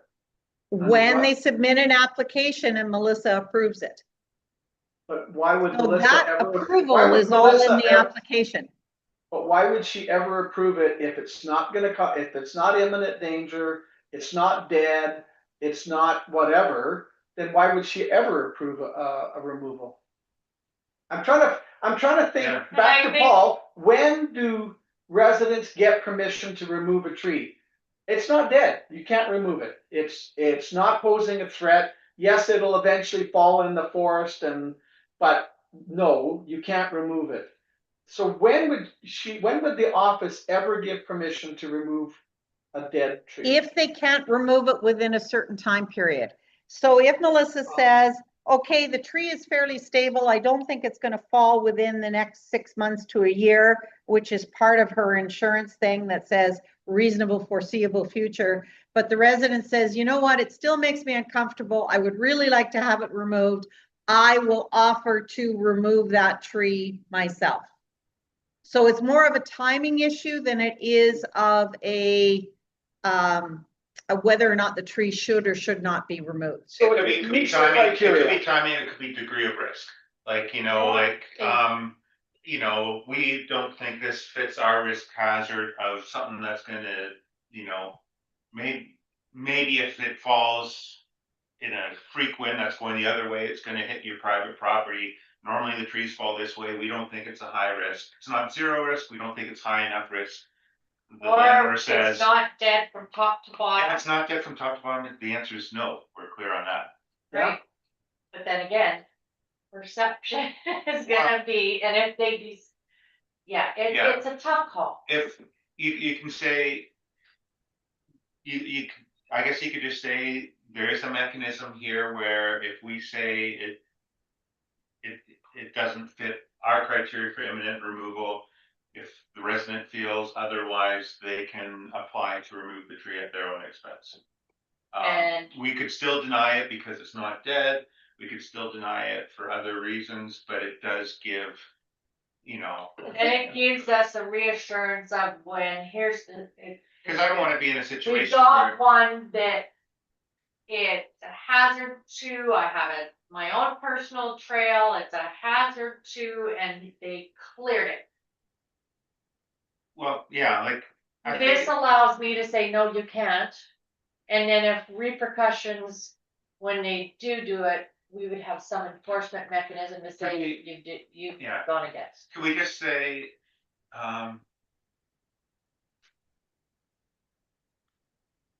There's no win-win here. Okay, Yeah. I wanna put another scenario, and maybe that'll address it. So, let's assume I have a little trail down to from my dwelling to the beach. I know that's not an official trail, That's but right. it is. It's a trail that I have been using or somebody's been using. So now I've got a leaner that goes right across that trail. It's not gonna hurt anything other than it's across my trail and my kids go underneath it. and I'm having nightmares. And I'm because- having nightmares because I, or even people coming up from the beach may use that private trail. It's now a leaner. Are you gonna allow me to remove it? That's where I'm trying to have this policy to deal with those things. Cause it meets none of the other criteria. I think you need to let, we have lots of good changes. I think we need to try it and then come back. But I think it still doesn't give clarity. If we remove that one, Yeah. those Yeah. changes as, Like, will that address municipal most of it? approval, and then appropriate, like when Leona said, appropriate application for adjacent property owner is obtained. I think that's another good point of 6. And then you had that's part of the removal policy, and then, yeah, that part. The salvage. Because part the was last separate. line says creation of a private trail. It doesn't say that you can't maintain it. So that's where I believe that Melissa has the opportunity to say, yeah, that leaning tree is going to hurt somebody if it falls. So yes, you can take it down. Or- Does this address that? It may not, it may need another point, poses personal risk or personal safety or public safety or something like that. Because that safety issue isn't in there. And so maybe that might be the out that you're looking for. Yeah, If they're willing, I guess, yeah, because if you do an application, you put something like that, where Melissa said, okay, it's not completely meeting, it's not completely dead, it's a little bit of a risk. If you paid for it to remove it, Yeah. go ahead. Well, But you can remove that tree, but Yeah. you're not gonna remove. yeah. I don't The want whole Al swath going of it. and clearing all private little trails. No. yeah, And No. that's what I want, but if I have a tree over top of a little trail that I access the beach with, why am I not allowed to remove that? it was. So if you like- separate this this removal criteria into municipal responsibilities and private Yeah, I do a private application scenarios, however you want to put it, then you would prevent that, right? Because it may simply be that we're not going to remove that tree because one, we don't have the budget for it, because we've already said that there's no budget constraints. And that's where I see the biggest problem is, well, I can't go down and remove it across Beach Access 7 because I don't have the budget to do it, right? Or I don't have the manpower to do it. Whereas someone may say, well, Beach Access 7 is probably a bad example, but I mean, at least you've said it in there. It may not necessarily happen when you want it to happen. So if you want it to happen sooner, you can make private application and apply for it, or you can make private application for private pathways And that if we're, exist. yeah. And a lot of this is assess reported concerns and determine whether municipal action is required based on the risk, location, and the criterion policy. But it's just we have to look at the municipal part, but if it's private built, we gotta maintain your resources, right? Okay, but so address my scenario where it's across a private path, it's just a path that I use. Yeah, And I'm using me or anybody. Yeah. But I have a private path that goes down to the beach and there's a leaner that's clearly gonna fall and and could fall on one of my kids.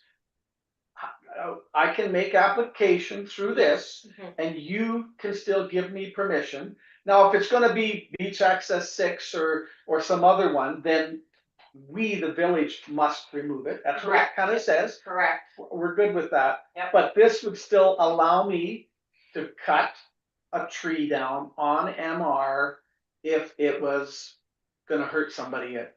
And, but they still have to get permission. Yeah, Well, nothing and to And we do have to assess it that it is Yeah, dead. so assuming it is dead, but I mean, like we may go out there and we're not going to like. Resident comes in and says, I'm terrified of this tree. We go out there and say, come on. I mean, there's a 1 in a billion chance that that tree's gonna come down right on somebody and it's a big enough tree that's gonna seriously kill them. We say no. They say, I'm having nightmares about this. I just want to get that tree out of there. It is dead. We say it didn't fit. It didn't get high up on our risk criteria. They say, can I take it out myself? And with this, we say yes. But like, I guess I'm just wanting to be clear that they can still go and ask. And if we say, yeah, that's high enough on our risk criteria, or, you know, it's gonna cause extensive damage when it comes down. You know, yeah, you're right. This is something to worry about. Yeah, we'll take it down, but we're just trying to cover that other area. It's still a dead tree. Normally we'd let nature take its course, but you know, it's not super high, but you, Mr. Resident, you're concerned with it. You may take it down. Or we took a walk down this spring and we assessed and this is what we saw in the beginning of spring. We can't. Yeah. We all know everybody's gonna be paranoid with the 90 km/h. Yeah, but road we're getting. what we don't want to be in a case where we say, you know, we don't want to take it down because it's not high enough. You're terrified of it, but no, you can't take it down. Either. And then it falls their into the house. grandkids, and then their grandkid gets squashed under it, and they come back and sue us You because didn't even let us take it you down. didn't even let them take it I down. guess that works on timing though, like if it's That's right. just let us know and we, Well, Yeah. obviously, And we do the inspection and we record it. yes. And we will say Friday. that we've assessed it, and we'll provide that to the owner and say, look, we've assessed it. They have the opportunity now to get a tree guy in and say, no, I don't agree with you, I'm gonna get a tree guy in and we'll Right. submit you in a report. Now, if 2 days later or a week later, we get one of these freak storms, it is what it is. Yeah, like the timing, I think we're getting hung up on that, and obviously we can only work as fast as our processes go. And if Yeah. there's a true emergency, we all agree it's a true emergency, it'll happen fast. This Yeah. is more the gray area, but you know, things do happen, freak windstorms do come up, but Yeah. I guess I'm just like, Okay, how is this directing you to decide? Yes, Al, go take down that tree. No, but landowner, you put in an application if you want to take it out at your own expense versus no, that tree cannot be touched okay, by anybody. can we do this? Under 6, can we call that removal criteria or municipal Yeah, could we removal do like a criteria? 6.1, which is municipal removal, and then a 6.2, Nope. which is private? No, if you Okay. do 6, it says municipal removal criteria, Okay, Yes, and 10 is resident removal criteria and requirements. Or sorry, 8. 8. 8 says resident removal criteria and requirements. Okay. And then put a sentence in there where it has been, you know, where residents request something to the effect of if they want and feel that it has something, then we can take a look at it and give them permission. So if a tree is not approved under section 6, then Then- this is an additional step you may Correct. take. Under section That 8. helps. Yep. That helps. 6 and 8 helps because it says, but it leaves us, okay, if we're in one of these fire lanes and there's a tree that is obviously gonna hit somebody's house and they say, we want this removed, we have to remove it. not just over paths and. Yeah. But we would have to they would have to point it out and we would have to assess it and say, yes, we agree with you, we'll get it gone. Yep. Okay, and that's not, I mean, it has some small budget considerations, but if it's on their own and it's already leaning and it's gonna fall, but they're worried that their kids play in that area and, you know, they play hide and seek in the trees and it's gonna literally hit somebody and hurt somebody, we can say, yes, you can go remove that one. Yeah, and it makes sense because it does say has a reasonable fall path that Yes. threatens adjacent private property where failure is foreseeable. Yeah. And we have dealt with one of those on one of the beach access ones. Right, so sometimes if it's a high enough hazard, we'll deal with it ourselves under 6. Yes. But here's a second course of action you can take if in our assessment, we said it's not high enough to worry Yeah. about. Leona? You Yeah, good with that? I'm okay with that. I'm trying to think of the. I'm just trying to, I'm looking at this and I'm thinking number You're just 9 changing the probably title could be 6, combined yeah, with number that's 6. Yeah, and then 8 Yeah. is resident removal criteria and requirements. 9 and 6 could be combined. Yeah, because that talks No, about 9 and staffing 6. budget, public notices, all that kind of Yeah. fun stuff. But Yeah. that's also municipal, so, So I think what we're asking for is a clear delineation between municipal removal criteria and procedures Yeah. as one, and residential removal criteria and requirements. So move As- 9 up to 6. Yes. Move 9 to 6 and I beef had- up 8. Again, that's good. Hey, we're getting somewhere. Well, I agree with Paul. I'm glad you brought it up because that was still, I'm not 100% sure who does what when. Yeah, This clarifies it, I think, to a large degree. Yeah. yeah, and I think that's really, I think where we set out, that's, I think what the biggest question was, why we started digging in through this policy. Yeah. Could you move 8 before 7? Just for flow wise, sorry, 8 before. because this 7. is Yes, retro. yes, yes, for 8 sure. could be in So, 4, 7. yeah, so 6 Yeah. would be municipal, 7 would be residential, and then 8 Application is after. is Okay. after. I Yeah. just was looking at that for flow, Yeah. like that seems a little Yeah. backwards, okay, so. Also, 14, we need a space between staff, the very last, under C. Oh, staff board, yeah. And there was on your form, you need got a typo that says, and again, you go over this under tree information. Yeah, 30 I had 36, spelling error. Number instead of number. Need a B instead of a G under tree Yeah, information. that's on page Oh, yes, 36. 36. 36.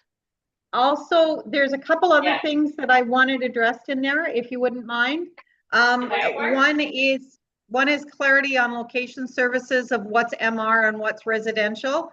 That is not addressed in here at all, I don't think, but it may be and I missed it. And then when you're doing your corrections, if you go to page 38 or 37, first of all. Yeah. 37 estimated completion within 30 days of approval within administration approval. So we're going to remove that 30 days in there to be Yeah. consistent. And then on page 38, again, removal of all debris from municipal property in that letter template needs to be Yeah. tweaked. Yeah. Yeah. So tweak the template. That was just a template. Yeah, okay. Anything else? Or we beat this one to death? I'm getting beat to death. Okay, no, this is good, because I think that, you know, we did set out to kind of set it up as, that was some of the confusion. And I think this addresses it better. Motion to send it back? Send it back and bring back next meeting. Yeah, I'll make Can that do. motion. Okay. okay, all in favor? Good. Okay. Did you get the wording? You're happy, you can get that? Yeah, Yeah, and we'll go through the transcript too. well, I think the transcript is gonna be a little bit everywhere, but yeah, we'll Okay. get it. We'll get it. Boat launch. So you've gone back, you've asked for RFPs to look at it, And we received 2. and you received 2.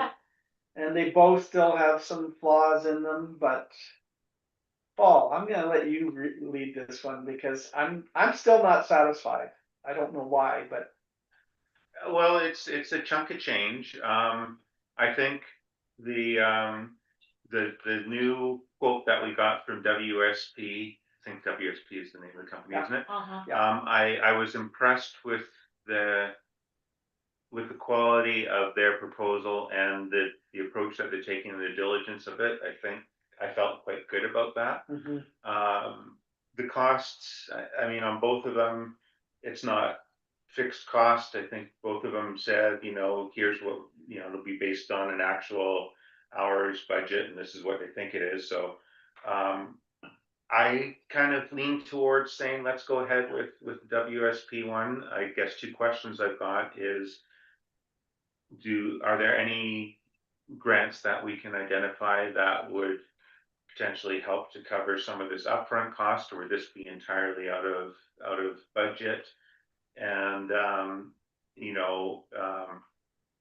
is there anything to assure us that they would not go above that budget level and potential to be below it? I guess those were two of my thoughts on it, but I do like the idea of getting a little bit of engineering experience assessment on this, of really looking at, what are the different options here that we can look at to strengthen the current design. And I felt the WSP had a little bit more experience on that, perhaps. We do think that it could come out of the LGFF, but it won't work on any of the others because it has to be concrete. construction. Yeah, it has to be concrete. Right. But we think we can get this under the LGFF Okay, because so it's a technical plan. yeah, We're doing the pre-planning to get organized to try and move to the next phase of construction, right? Yeah. Mhm. And replacement. okay. Leona? I kind of tend to agree with Paul. The only comment that I had was on the WSP, the geotechnical. That seemed to be a hard cost that was non-negotiable. I'm wondering if there isn't some wiggle room there. If they've already done some, the reason why I like WSP was because of the work that they've been doing at Roshan Sands already for the boat lifts and the marina and everything else. So they've already looked at both the geotechnical and the hydrology. So they have a little bit better understanding. So you might be able to get some cost savings and some experience benefit from that. They're within $3,000 each, so that experience to me is worth something. In all the conversations that I've had with everyone, including like Trevor and Carlin and Dennis in the BLMT, it's location. We're on the side of the shoreline that is so volatile. It's not like Roshan Sands that's in a bay. And so we need someone with some expertise and ability to deal with all the shifting sands and everything else. So what are we expecting from this? We're expecting somebody to go in there and say, okay, this hasn't worked. Here's the historical, it doesn't work. Okay, it works in these situations, but for these types of years, it does not work, and you're always going to be fighting this. Are we looking at them to say, hey, tough luck, you've got windy, you've got shifting sands, or are we looking at them, do we think they'll come up with something that says, I guess I'm looking at, hey, you got to construct $1 million breakwater to offset the wind and the sand, or are we looking at more innovation that says you still might not be able to use it in these extreme low water years, but you'll get more use out of it if you, like Paul said, you tie the end down and you anchor it down into the sand that way down here and extend it out 100 feet, you'll get at least a more usable dock. Is that what we're kind of looking for? Yeah, that's what I'm looking for, is just, yeah, what can we do that is an improvement on the existing ones that can make this structure more seasonally resistant to ice, waves, sediment movement. And I'm And looking for options. Maybe possibly those cement blocks aren't the correct application. Maybe that removable dock is. Maybe location is different. Like, is there something within our village confines or the Crown land that we could make an application for that is a better placement for it? And wouldn't be as expensive and wouldn't be subject to the same types of environmental concerns. I think options for me are just as important as, anchoring those cement blocks. So really, this is the work's limited to early stage engineering review and conceptual options only. That's what Correct. this says. Yeah. Yeah. There's no construction. No, but we want conceptual, Yeah. realistic options. Yes. You need to put this in, or you could try this, or you could try that. Yeah. At least Yeah. give us those options. And I think, getting back to the geotechnical stuff, reading on this, so the geotechnical is for 3 boreholes maximum depth is what it says here. I don't think to get conceptual, I don't think we would need to do that geotechnical work. They can probably pretty much guess what's underneath there. It's glacial till and sand and boulders and stuff. Yeah, I don't if- have a clue, I'm not. Yeah. If when it comes to actual construction design, they may need to do it, but I think conceptually, they can say, here's the concept that I think would work better in this environment than what you've got that you've been fighting problems with. And then maybe they might say, final design may require a borehole to confirm. I initially had that reaction, like, why do you gotta do this big geotechnical? But then if they've gotten some options and they have done some boreholes, at least we can then take it to a contractor and say, here's what's underneath there. It's sand for 20 feet. Okay, we know that now.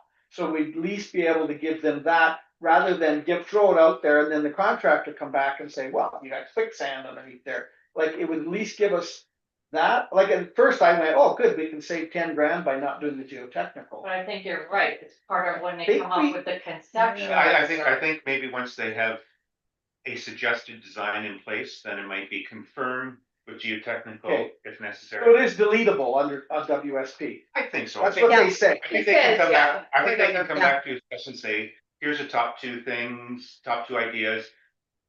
Doing geotechnical may help to refine between these top 2, but here's a couple of options. Or they may come back and say, I don't know, like, you're screwed. You're gonna have to come back in every 2 years and repair. Yeah, so I would like to see that and I think we have some negotiation with the chosen, and I think that's usually an RFP thing. I would like to see the geotechnical investigation, not to be defined as deletable, but phase 2 optional.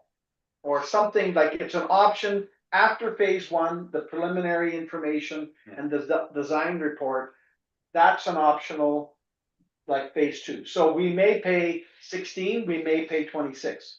It's an optional thing that, depending on what they come up with. We would hit a decision point and say yes Yes. to that. I like that, yeah. I Yeah. do think. I think you're allowed to do it in an RFP.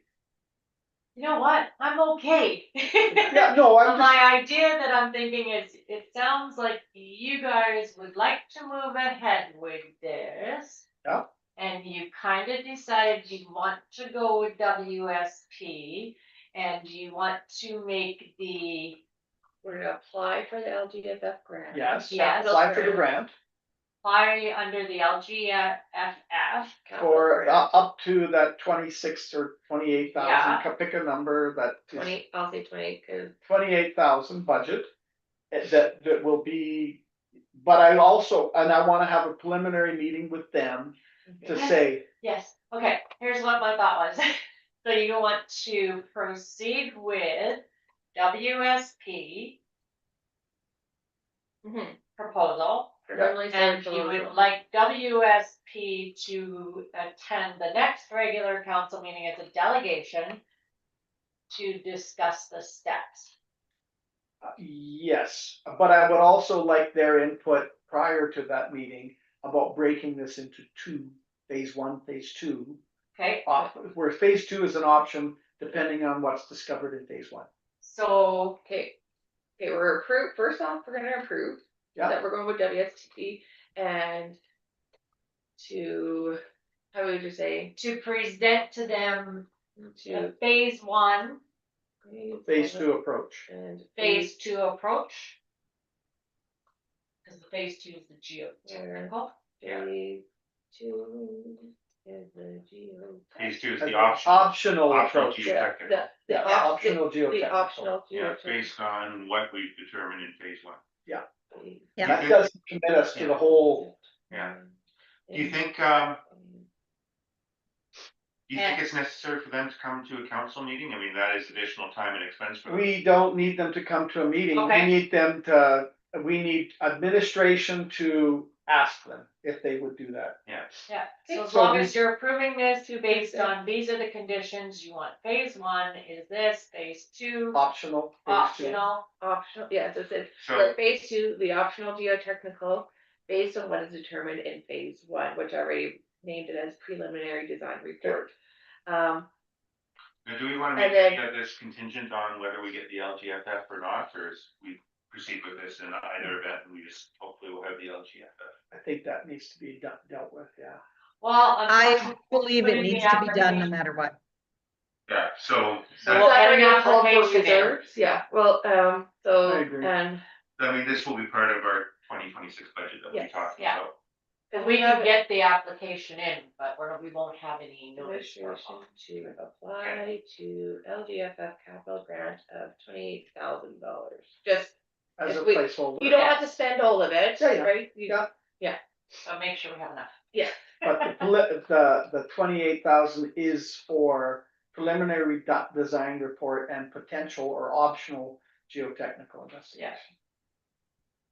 Okay? Yeah. You got that, motion? So I moved by, well, Paul had said first WSP, so I stuck your name, if you like to Yep, change it, no. let me know. Paul's making that, Leona, all in favor? Okay, do you want me to finish reading it? Sure. We already approved it, doesn't To say approve nothing. and proceed with WSP's boat launch preliminary study proposal and present to WSP a phase one preliminary design report and phase two. The optional geotechnical approach, no, I have that word wrong, I'll do grammar after. Based on what is determined from phase one, administration will apply to LGF at capital grant for $28,000. I'm good with it, but can we just say motion to award it? Award, okay. Based on that. Yes, based on. Okay, and I do wanna point out on page, where they have their breakdown and under engineering cost summary. Yeah. Can't find my page number on that. It is. How we're basing it on? 41? It For the probably, phasing? it does say engineering Okay. cost summary, and it says preliminary design 26, deletable items 97. Yeah. I wanna make sure that that 26 isn't just the preliminary design, like, I wanna make Yeah. it very clear Yeah. that the investigation is 16,000. Mhm. And 97 is if geotechnical is required. Okay. Okay, I wanna make sure that we don't get them added to each other, cause it Okay. almost looks like they're added to each other in this particular Mhm. scenario. So as long as we've got in there. And then it's based on Yeah. clarification. But that is, Yeah. I think it's important to clarify that this still is an estimate, it's not a firm quote. So I think they're still talking time and materials, and this is what they I estimate. think it's a firm quote. It says to a maximum fee on page 41, Yeah, No, this is. a but I don't know if quote. that's Melissa's interpretation or if it's theirs.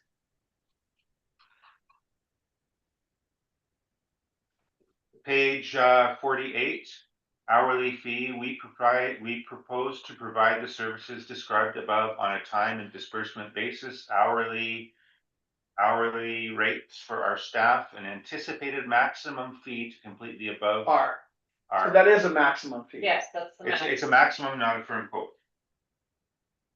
Oh, so it could cost less. Could cost less, Gotcha, Yeah. yes. So So- that's the max You usually always say, to that amount. yeah, to- but hopefully maybe it won't take that much and might come in a little less. Yeah. right, so we can make. In practice, you don't see it a whole lot, but it is, yes. But, you know, sometimes they Yeah, may yeah. just say, yeah, well, Yeah. you know, we're doing this project for $16,000 and then they eat any overages or Yeah. benefit from, but here. It is So, max. so in our wording of the Resolution, resolution, it would be to a maximum of 16,000 on a time and material Yeah. basis. For the so preliminary- phase one is preliminary design report at this amount, 16,830. A maximum fee up to that amount, Yeah, and and then phase two, if required, an optional maximum fee of 97. Yeah. yes. And again, that 9,700 it said is based on 3 holes. 3 holes to to the maximum depth. It could be less, it could be. And There's you- not So a that whole lot just of did- people. One more Yeah. hole might be enough to Yeah. tell them what they need. Yeah, you never So know. that just ensures that if they think that they're gonna go above that maximum, they have to come back to council for Essentially, yeah. increased funding. Yeah, okay. Yeah, they have to submit a change order. Right. Okay, got that? Yeah, Awesome. Yeah, Okay. and in answer to your question as to whether or not we're going to do this, I think as a summer village that is a recreational property, I think it's incumbent upon us to do this study, simply because that's one of the services that the majority of our residents expect. Yeah, I think so, and I think just similar feelings on the boat launches, on the drainage that we're talking about. I personally like the idea of getting professionals engaged to talk about options rather than us just getting out there and starting to do work that may or may not Try last. that, yeah. everybody has a great idea, but we have to follow certain regulations. Well, that's it, yeah. Okay, But as opposed to just going out there and just doing the repair back to what we had before and then see how long it lasts. and we want all this ready for February meeting. Well, no, we're gonna start the process and get the application in for the grant, because we gotta do our part. before the Yeah, end. but we've already approved it, Yeah. you're right. In This is part of the budget. reality, I think this work is gonna be happening post-winter because I don't think they can get out there and do, now that it's. little frozen. Might be easier. Well, It's maybe, easier. but, you know, The same company is coming to inspect Roshan in February. I guess we'll see what they say, but I think they may say, you know, when it's buried under snow and ice, they're gonna get out there and say, well, I'm gonna have to come back here in spring when there's ground's not covered with snow and ice to. Okay, but yeah, sooner rather than later, for sure. So they've made, Roshan Sands made application when there was ice and in fact, the majority of their work happens when it's frozen over. Work, but I'm just not sure about assessment, Oh, Yeah. They might not be able to assess it as easy. yeah. Yeah, But Okay. obviously, yeah, for Roshan to get out there and do the Yeah. work when the bay's all frozen and empty. And empty. I don't think we got a huge rush on it because I don't think the boat launch is gonna be usable this year anyways. Yeah. Because Yeah. I And don't there- see in the signs that the lake level is gonna come up based on the amount of snow that we got here right now. Ocean Well, it's Sands is in- a little bit different because they've got the,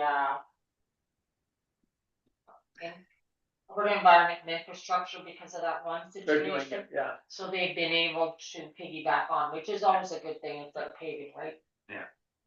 Leona, So it's the- interesting, just as an aside, Pelican Point has received approval for construction on their boat launch for repairs. But again, even once they do the repairs, the usability of that boat launch is still going to be dependent on lake levels. Yeah, Right. and so is Roshan. Yeah. Yes. Yeah, Well, thought- they're dredging out the boat lift at Roshan's in conjunction with that road removal. So they did a separate application. So that boat launch will probably be more usable than any other one that we've got on the lake. So there is some work happening to that boat launch while they do that road removal. Yeah, but I was talking with them last week and I still believe that it will not be any more usable until the water comes up a little bit. Yeah, They okay. can't get out of the bay, I guess is the problem, and they're not allowed to excavate further. That it's just the marina and that old road. Yeah. Okay, okay, motion's been made, passed, we're good. Next one, annual membership invoice, and we had asked you to go back and look We're under. missing something. Oh, the mic. Are we on the hall rental? Oh, sorry, I skipped right over Leona's. Leona, do you want to take this one? I certainly can. Melissa has got it pretty well listed here as to what went on. Dan and I met with the Hall Society prior to the submission of this, and the management of the hall is not within the mandate of the Hall Society, and so they're finding that this is just something that they really don't want to do. Also, the management of cleaning and all that kind of fun stuff is something that they also feel that they do not want to undertake because it's neighbor to neighbor as opposed to employer versus contractor, that sort of thing. So it's one of those things that it probably is best going back to the village. I don't think it's going to be cumbersome. The only thing that is missed on here is the request to install a keypad as opposed to a key to access to the hall. I think that is fairly important on the management of it. So it's just a matter of, really, I don't think we have an option. The Hall Society does not want to manage, period. So option number one, decline the request and have them continue to do it, is not feasible. They just don't want to do it anymore, period. Third-party manager or having staff take it on. I'm not quite so sure that we need a third-party manager if we have an online booking mechanism in place. Because I think the inspections and the collection of money and deposits and all that kind of stuff can be done within Monday to Thursday. The Hall Society has said that they would help out with inspections if need be on the weekends. If we have a checklist that says, here's the things that you check off, any damage, everything's clean, garbage out, you know, all of those sorts of things. So it's just what we decide as a council and direct administration to do. And your motion is? My motion is to accept the request and have staff take on the responsibility of managing the rentals, community bookings, cleaning contract, and create an online booking system. Okay, Paul? That'll have to be included in budgets, right? Yeah. Yep. So, the other option could be to say we don't do third-party rentals as well. That could be an option as well, is just to decline it all if we feel the revenues aren't enough to justify the problems caused by it. You still need somebody to manage and inspect the community usage and cleaning. So whether or not, for the number of third-party rentals that we have during the year, I don't think that is, I think that's neither here nor there because it's under 10. It's largely the community usage and the user groups. So in part and parcel of this would be a development of a user group contract that every user group would sign, and there would be a checklist that would be applied to that, what our expectations are. Those are all management type things that will happen, and I've talked to Melissa and I'll help her with that, and so will the Hall Society. You know, like as a user group, you're expected to clean the bathrooms, sweep and mop the floor, make sure the kitchen is clean, and whatever else, and the garbage and recyclables are out. So, I mean, those are the types of things that the community user groups need to do. That would be, most of that would be included in the third-party groups as well. Maybe not necessarily the bathroom cleaning, but but the kitchen and floor sweeping would be part of it. I Yeah, guess, I guess I would thought that if it's just user groups and community groups, that would be within the mandate of the Hall Society. So third party rentals that are outside the mandate of the Hall Society, is that correct? I think it was more than just that. I think it was Okay. like Leona said, it was the other, it was even just the internal user groups. They just need some, and we don't wanna pit neighbor against neighbor and stuff Yeah. like that. So this was a way of kind of taking it away from there. And when there was no office, then it made the sense for Yeah. them to do it. Yeah. Now that we have an office here, and I think it's gonna be minimal cost because there's only 6 to 10 outside events, Yeah, if you will, or third parties. And I think even some of those were our own Canada Day celebrations. they were all They were community all that. So residents. there's really not a lot of weddings or private events, I think are minimal. okay. So it's mostly community events and, Okay. and our own internal use. If that's the case, I You don't know- really see the need to do like an online booking form or something like that. If it's I- very minimal, you know, somebody over. Well, and- the online booking form, Paul, is one way of the user groups to make, because quite often the user groups are saying, hey, I want to do this on this day. They can then go to that online booking and say, okay, well, no, cards is Thursday night, so I Okay. can't book a, Okay, I was thinking we're talking like Airbnb type No, it's stuff. more calendar No. management. Oh, Okay. yeah, you'll have Okay. to have some kind of software. or No. that.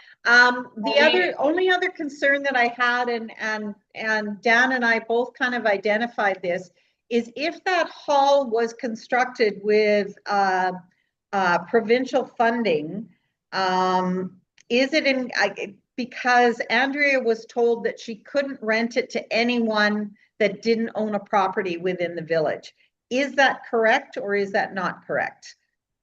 Okay, And so we would have to provide Melissa with that same, if you're handing it to us, you're going to give me direction to create the recreation policies for the hall.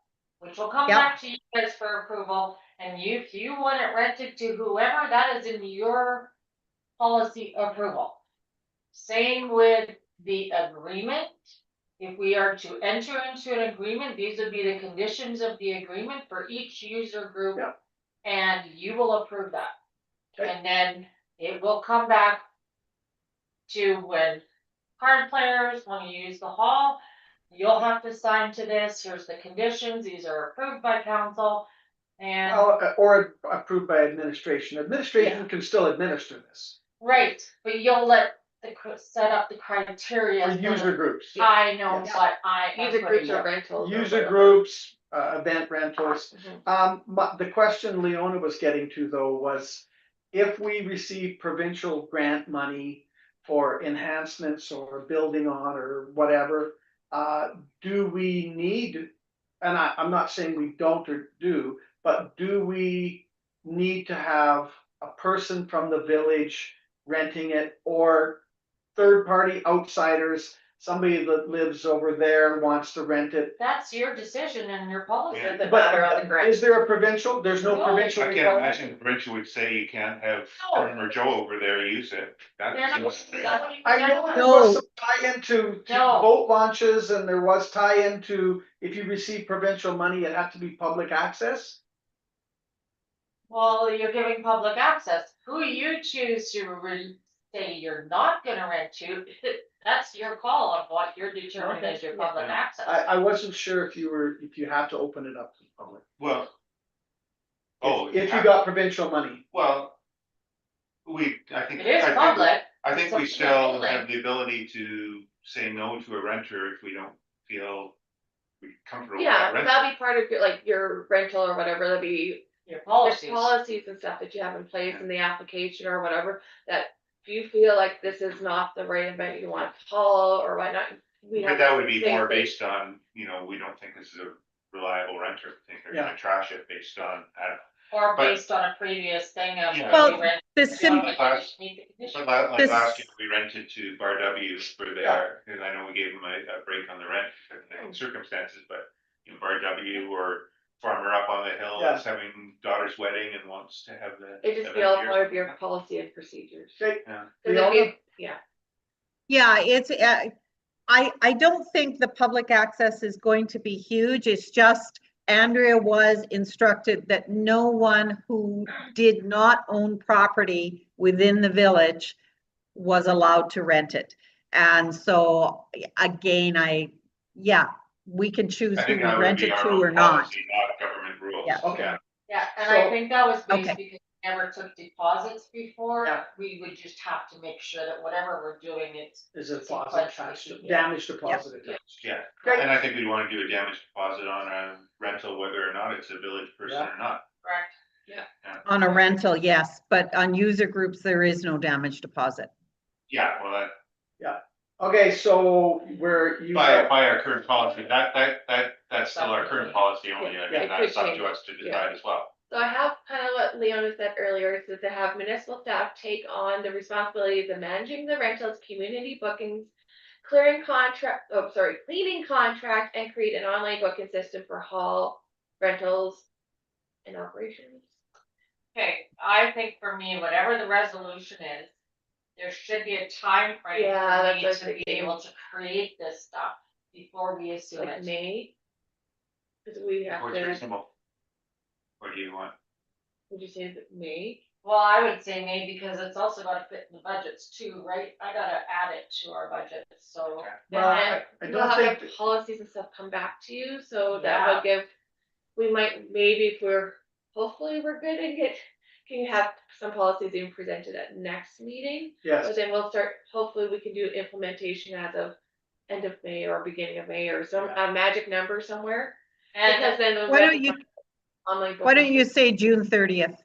Or that works too. you don't think we want it sooner? Well, or sooner, absolutely, but just in case June 30th, and Yeah. I can. deadline of June 30th. Deadline, I would like to see it sooner. Right. Yes. Like, I'm okay with even end of May, it's just that I gotta build an RFP, because if we're gonna do a cleaning contract, then I need to get something out Gotcha. there. And I want policy, so I want to have the time, because we're gonna get into a bunch more stuff. Sure. And it say, yeah, like especially though, like I said, we're gonna look at online booking, so then we're gonna have to look at some. Online scheduling. Well, yeah, there's something. We have Online like, scheduling, We yes. need- Yeah. Booking is so formal, I don't think, I think it's scheduling or more, whatever, but you have to scheduling. find some kind of, like now, we don't have anything that would work, yeah, Yeah, fair that I enough. have currently, so. So Fair just a heads up on that. If you contact the Roshan Sands Community Hall, Shauna or Lindsay? yeah, they've got an online system going already, so that's a Okay. referral. We can get For some you. costs on that. Okay. We got everything we need on that one? I'm gonna have you redo the resolution so it's clear. Okay. To have municipal staff take on the responsibility of managing the rentals community booking, cleaning contract, and create No, on. I don't like that. I Well, want- that's what you put for your option, we have an No, option that was three. what was. Okay, my what would you suggest, Melissa? Motion to have administration. Motion. Work to towards assuming, Direct administration to work towards the policies, the implementation and budget. For taking over the hall at a deadline of. for a June 1st deadline. How's that? Sure. Over the, It just starts laying the process I in put ground. June 1st, and that can always be changed by Yeah. motion at a future meeting if that's Yeah. unreasonable. And hopefully sooner, but I think that'll give you more Yeah. than enough time, so let's get her out. Yeah, I just wanna make sure it's understanding that when we're assuming we're gonna start doing the creation of the Yeah. whole stuff. Okay, And so the Hall Society in this interim period will continue to manage it, but will work towards. We'll ask, Munis? yes. Is that, And is to that, Yeah, is that Yeah, the they way? weren't gonna leave us in a lurch, no. Okay, can you add on to the end of it and to inform the Hall Society for the interim to the deadline? Operation. Ask the Hall Society if they would continue until the transition period. Yes. okay, Okay, we'll Okay. connect it. let's read the motion's on the table, all in favor? Okay. Okay, that was good. Oh, you're right. Now we're at the FCM. So initially this was, here's an invoice, do we want to pay it or not? And then we asked you to go back and tell us what the benefits of joining it are and explore the funding opportunities. And you've done that, and there are some funding opportunities. The ability for mostly adaptation action. Yeah. But we may need to do some prior work on climate change adaptation, community scale climate change risk assessment, all of that. Yep, we're working on it. Okay, Figure it out. so we need to pay the invoice. Yes. Okay, So that's the first one. that's the first one. You wanna put your name on that? Yeah, I'll motion to pay that invoice. And then, all in favor? Okay, and the second is, I think we've already directed you to do the research, but, Well, you said to look at the grants. Yep. But, continue investigating eligibility, grant cost estimates, and see how this ties into, mostly to our flood mitigation is kind of what we're looking at. Those Right. 3 or 4 major areas, correct? yeah, drainage plan, flood mitigation. For those, not the overall, we don't need that redone. No. We want to focus on the areas that we're focusing. So to be clear, we've got 2 potential grants we're looking at. Yes. One through this FCM and one through the Alberta government that we're looking at both last time. Now, both of these require some of this pre-study work. Yes. Which are kind of similar to what they're both asking, so we could Yeah. probably look at That's what- preparing both of these assessments together, because they're kind of assessing the same thing, maybe a slightly And that's different what I have approach. Aptis reviewing and getting into contact to figure out how do we move this forward so that we can do these. Okay, and do both. Yes. Okay, I like that. So we're making a motion to move it forward, or you're already kind of doing it with? Motion to have administration continue investigating. Yeah. Thank you. Okay. Eligibility, grant Grant availability, and the cost estimates estimates required for preparatory work. preparatory work. I'm really excited about, both these things, because I think they are really useful things for our strat plans too, Yeah. to Yes. really be able to narrow down on what is necessary and the timeframes that we want to do these things in, as opposed to just kind of getting started with some of the projects that were identified with the earlier drainage study. Well, and I think this is where these studies are starting to come into play is, okay, so we did do this process. Now we know we gotta do a little bit more this way. Because if we don't get the preparatory stuff Work, organized, we can't get we the, can't get or grants. the grant's gonna require the legwork, and this Yeah. will work a lot. And the pond management is just one piece of it, Yeah. like, what do we have? We've talked about, we don't really know what we got for culvert designs, and whether they're adequate, and, it's, Yeah. pond drainage plan is one important piece of it, but that's still just a piece, and we kind of jumped to Yeah. making decisions on that before we knew the whole picture. Well, let's, so there's a motion on the table, correct? Yeah. Stop being out. And then I wanna address the pond pumping a little bit separately. I know it's Is that part the of this. next part? That's the next part. Yes, okay, that's next. That's the next one, yeah.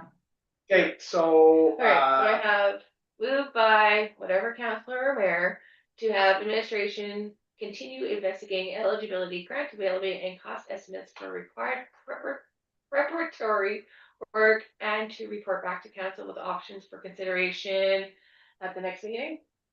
can we So put moved. Not both at the grant, next meeting, but to report back do with. we want both grant opportunities looked at in there, or does that say both? Grant availability Maybe it's overall, okay. Yeah. Okay, moved by Leona. to do. I said. Do we want a deadline, Leona? No, I don't think so. Council through budget there deliberations you go. too. Okay, through budget deliberations, okay, all in favor? Okay, and, sorry, Paul? Yeah, I'm in favor of it, Okay. but just to clarify, just a question on that. So for both these both these pre-studies, I can't remember the acronyms or the names of it. Yeah. Is that a budget thing, or is there potential funding for any of that through like LGFF or anything like that? We might be able to do the matching grants. I don't know yet until I have all the details. So it's gonna be a continually reporting back, but I can't see I can do it by next month. Like I'm just. The grant investigation work has to be done first, and then Yeah. Yeah. there's preliminary work on, is that covered by the grants? Yes. Okay, Okay, as part of that, is this pumping out? How do we wanna address that? There's 3 areas identified. Yeah, I think just the 3. How do we wanna deal with this one? The notes attached, is that something we need to do sooner rather than later? Are we talking about Lauren's part now? Yes. Okay, Lauren's Lauren's here. here. Nice to know you. 1 second. Let's take a 5-minute recess. Is Oh, that okay? Sure, Hey. yes. perfect. Thank Okay, you. 5-minute recess. Recess call. I'm gonna pause.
Alright, and we're back at 11:56.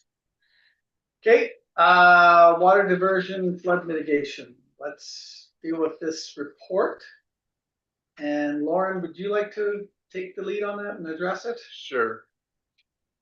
So I guess what council directed me to do after the other one that we had was fire and flood, they just handled 6-inch lines. So then, or pumps. So then and they were fairly expensive. And council wasn't sure whether they wanted to even invest in the second-hand one, if it was maybe gonna just sit in the storage until it was needed. And I know it is, like we talked about before, it's difficult to talk about flood when we're in the middle of a drought. But you also got to realize 5 years ago, we were in a position where Front Street was getting eroded away. So things do change. So I went to, actually it's kind of weird because fire and flood outfit over in Red Deer is a big operation. And the other place I went to is Southern Irrigation, and they're right neighbors in the thing. And so they know one another and what's going on. So Southern Irrigation is really a more agricultural based, and as well looks after moving water for the agricultural and of course irrigation. And they have 10 offices throughout Western Canada. Most of it is in BC and Alberta, and there is some in Saskatchewan. And if you were to go in their building, you know why they're in business, because it is crystal clean. Everything is absolutely perfect, even ordering stuff in, because I've ordered from them guys before. They don't sell secondhand, they don't take in secondhand. And the guy I dealt with, Daniel, was one of the main staff members that looked after moving water as part of their business. And he would come online today, except he's actually in Mali in Africa, and they're setting up an irrigation system as a charity to a group, a housing group over there. Cool. But he is available later if you, I think he's gone for a couple of weeks, so he would be available. So the three main trash pump that we have done, and I know I forwarded you all that information of pumping. And so the main ones would be the Pheasant Terrace that goes across the quarter section that used to be Gardens just across, but it's now Browns. And there is an agreement that is tied to the village and whoever owns the quarter section. So it doesn't matter if the land is changes owners, it still goes. And then the pond at the end of 3rd Street, Shaw's Pond, is the other main one. And then probably one of the biggest ones is the ditch across the road here, because it has a channel that comes from the pond behind Hayden's and all that drainage area, and it comes down the channel across the street is where we can pull from it and then pump it into the lake. So the totals there are the amount of liters that we pumped with the 3-inch pump. And it is time consuming because it has to be, the gas ones have to be sat by all the time. Checked all the way. Yeah, for the filling up the gas and everything else. So would they typically just be pumping daytimes then and shutting Yeah. down over the night is how they did it Yeah. historically? Yeah, So it was done done during during that. shift time, and then also the summer students were able to sit there. I sat there for a while. Bob Green sat there just manning the pump because sometimes there wasn't staff available. It was boring as hell, but whatever, you got to be there. And So when Dakota and Marty from Fire and Flood were out, we toured the village and whatever else. And also there's a possibility if it was an emergency or a real area that need to pump out, we could pull the manhole off of the French drain there. And I think it's about 10 or 12 feet deep, but you wouldn't have to go all the way down to that. You could put your retainer or your pump hose in there and then just go shoot it right across the knoll here down to the lake. And I asked Daniel about whether that gas or that diesel pump would handle that lift, and he said, "Oh yeah, that's not even." He thought it would work. So then there's 4 pages that I got investigation on pressures and all the rest of it, and then of course it depends what's the lift is and the lengths of the line and everything else. So it took all that information plus our information of how much we pumped in the past, the days. And so he came up, he happened to, there was a big void between the 6-inch industrial pumping that and larger that the cities use, let's say on the ring road around Calgary. They pump there all summer sometimes. But they're big pumps. But he ran into some agricultural applications where they didn't want 6, they wanted something in between a 3 and a 6-inch. So then he came up with, this was for another client that he came up with this other pump system. So this one, a 4-inch pump, if you put the line, the 6-inch line intake and output, increases the volume 3 times what the 3-inch that we have, we could use to pump water, or the village could use. And so the intake would be, I know it sounded kind of weird to me in the first place because a 4-inch sucking 6-inch and pushing 6-inch didn't make sense, but he said that's, you have to balance the incoming and the outgoing, and the 4-inch pump works like a dam with the, and it just increases a whole bunch. So that it would handle the 6-inch. Yeah, The 4-inch will handle the 6-inch input and output. he said absolutely. Okay. And also he said the line that the line looks expensive, but it's not that blue colored light line. It's a rubber, more solid line. So he definitely suggested to have that. And then the pump that he quoted is diesel powered, and all the information is there. And it's on a little trailer, and it has a larger fuel tank on it. So the diesel pumps, it has more power to pump, more fuel economy, and he has suggests fitting it with a larger fuel tank. And he said you may get 7 hours out of one. So you get the day. Yeah, which is the only time that you've ever pumped. So the quotes are there. The line is 7 and the pump is 20. So that's about where you're at. Now, is this a quote for our project? Not, yeah, this is specifically for exactly this. Yeah. Okay. So buying equipment.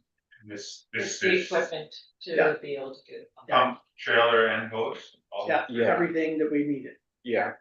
With So the screen and trash screen and all that. Yeah, all the fittings, everything Okay. else. And so it's something that's been put together by Southern Irrigation.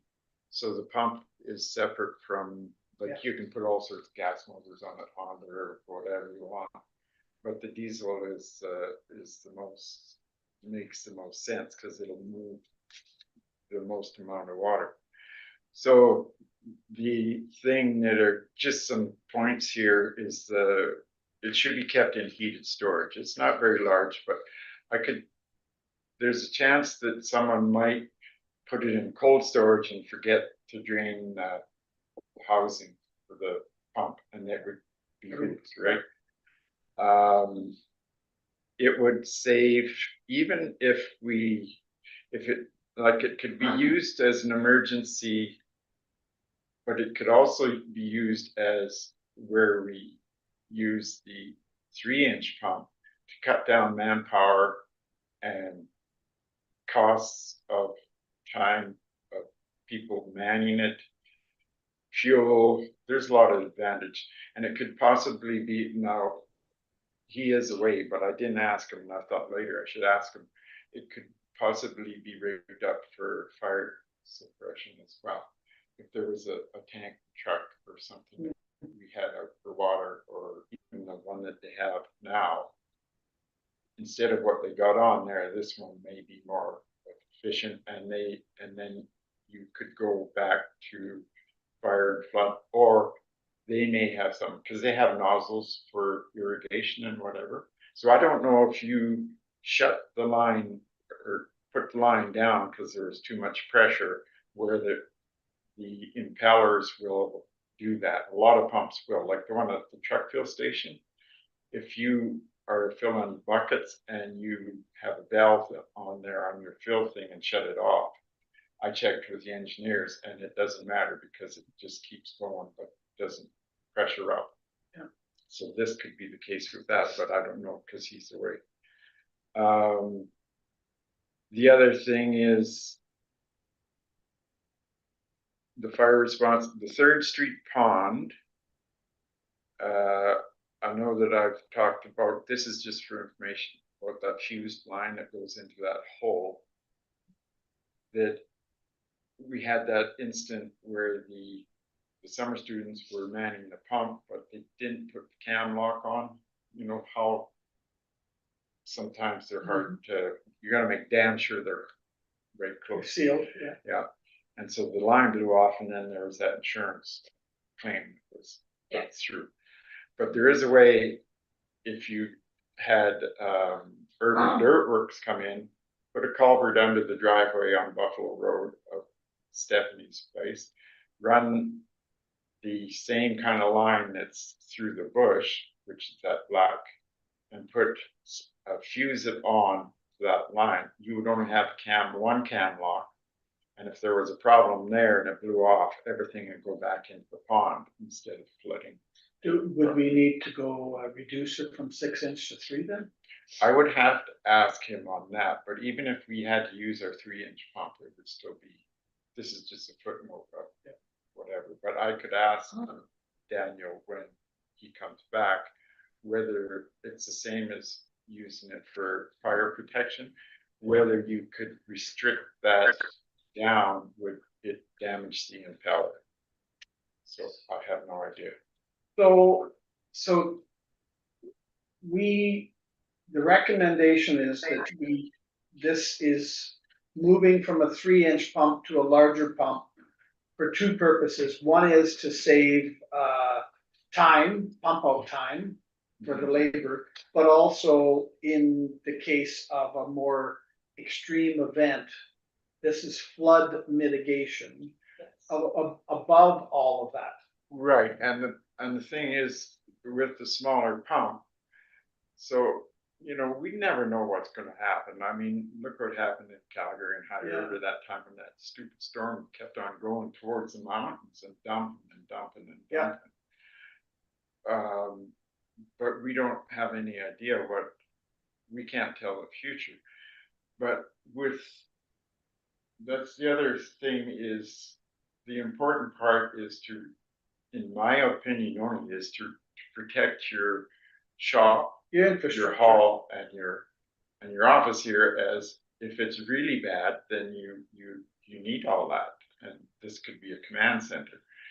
But the other thing is, with the manhole cover there, to pull that, and put that, if you, council decides on the new pump and put that in there, and it kept on getting worse, well, then you just call a state of emergency and you let the province look after it. So then fire and flood might come in here, depending on whatever else. I mean, this is just something that might do your, in the meantime. It's a protectionist thing as well as maintenance ongoing as well. The other part about with the manhole cover being off there, then you'd have to make it could be square or whatever. So it would have to be, so around the manhole cover, it would be probably, I don't know, I'm just guessing that maybe a 2, 3, 4 inch lift of solid metal and expanded metal for the water to go through, and the lid on top where the sucker could go down, and it doesn't have to go to the bottom, like the 12 feet or whatever. And then, so the expanded metal, if there's debris coming, then you could get it the hell out of there. And when I put in the letter there, it was kind of just thought, if it could be your fire pit down at the Jack's Pond, right? Yeah. And then just go get it with a tractor and slap it on there, if it was that kind of emergency. But that's just all information that you guys gave me the mandate to look into it, and I really enjoy. Yeah. I mean, a lot of people, I know you learn a lot, and it's good I think it's good because I have time to do it. Perfect.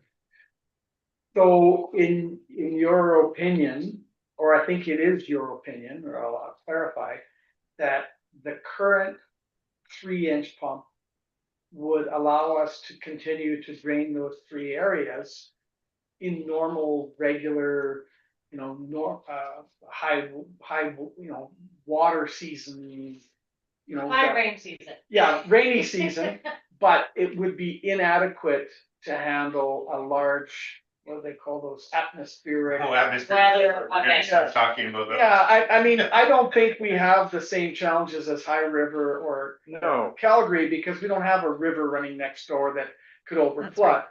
And the lake won't do it, but at least definitely not this high. But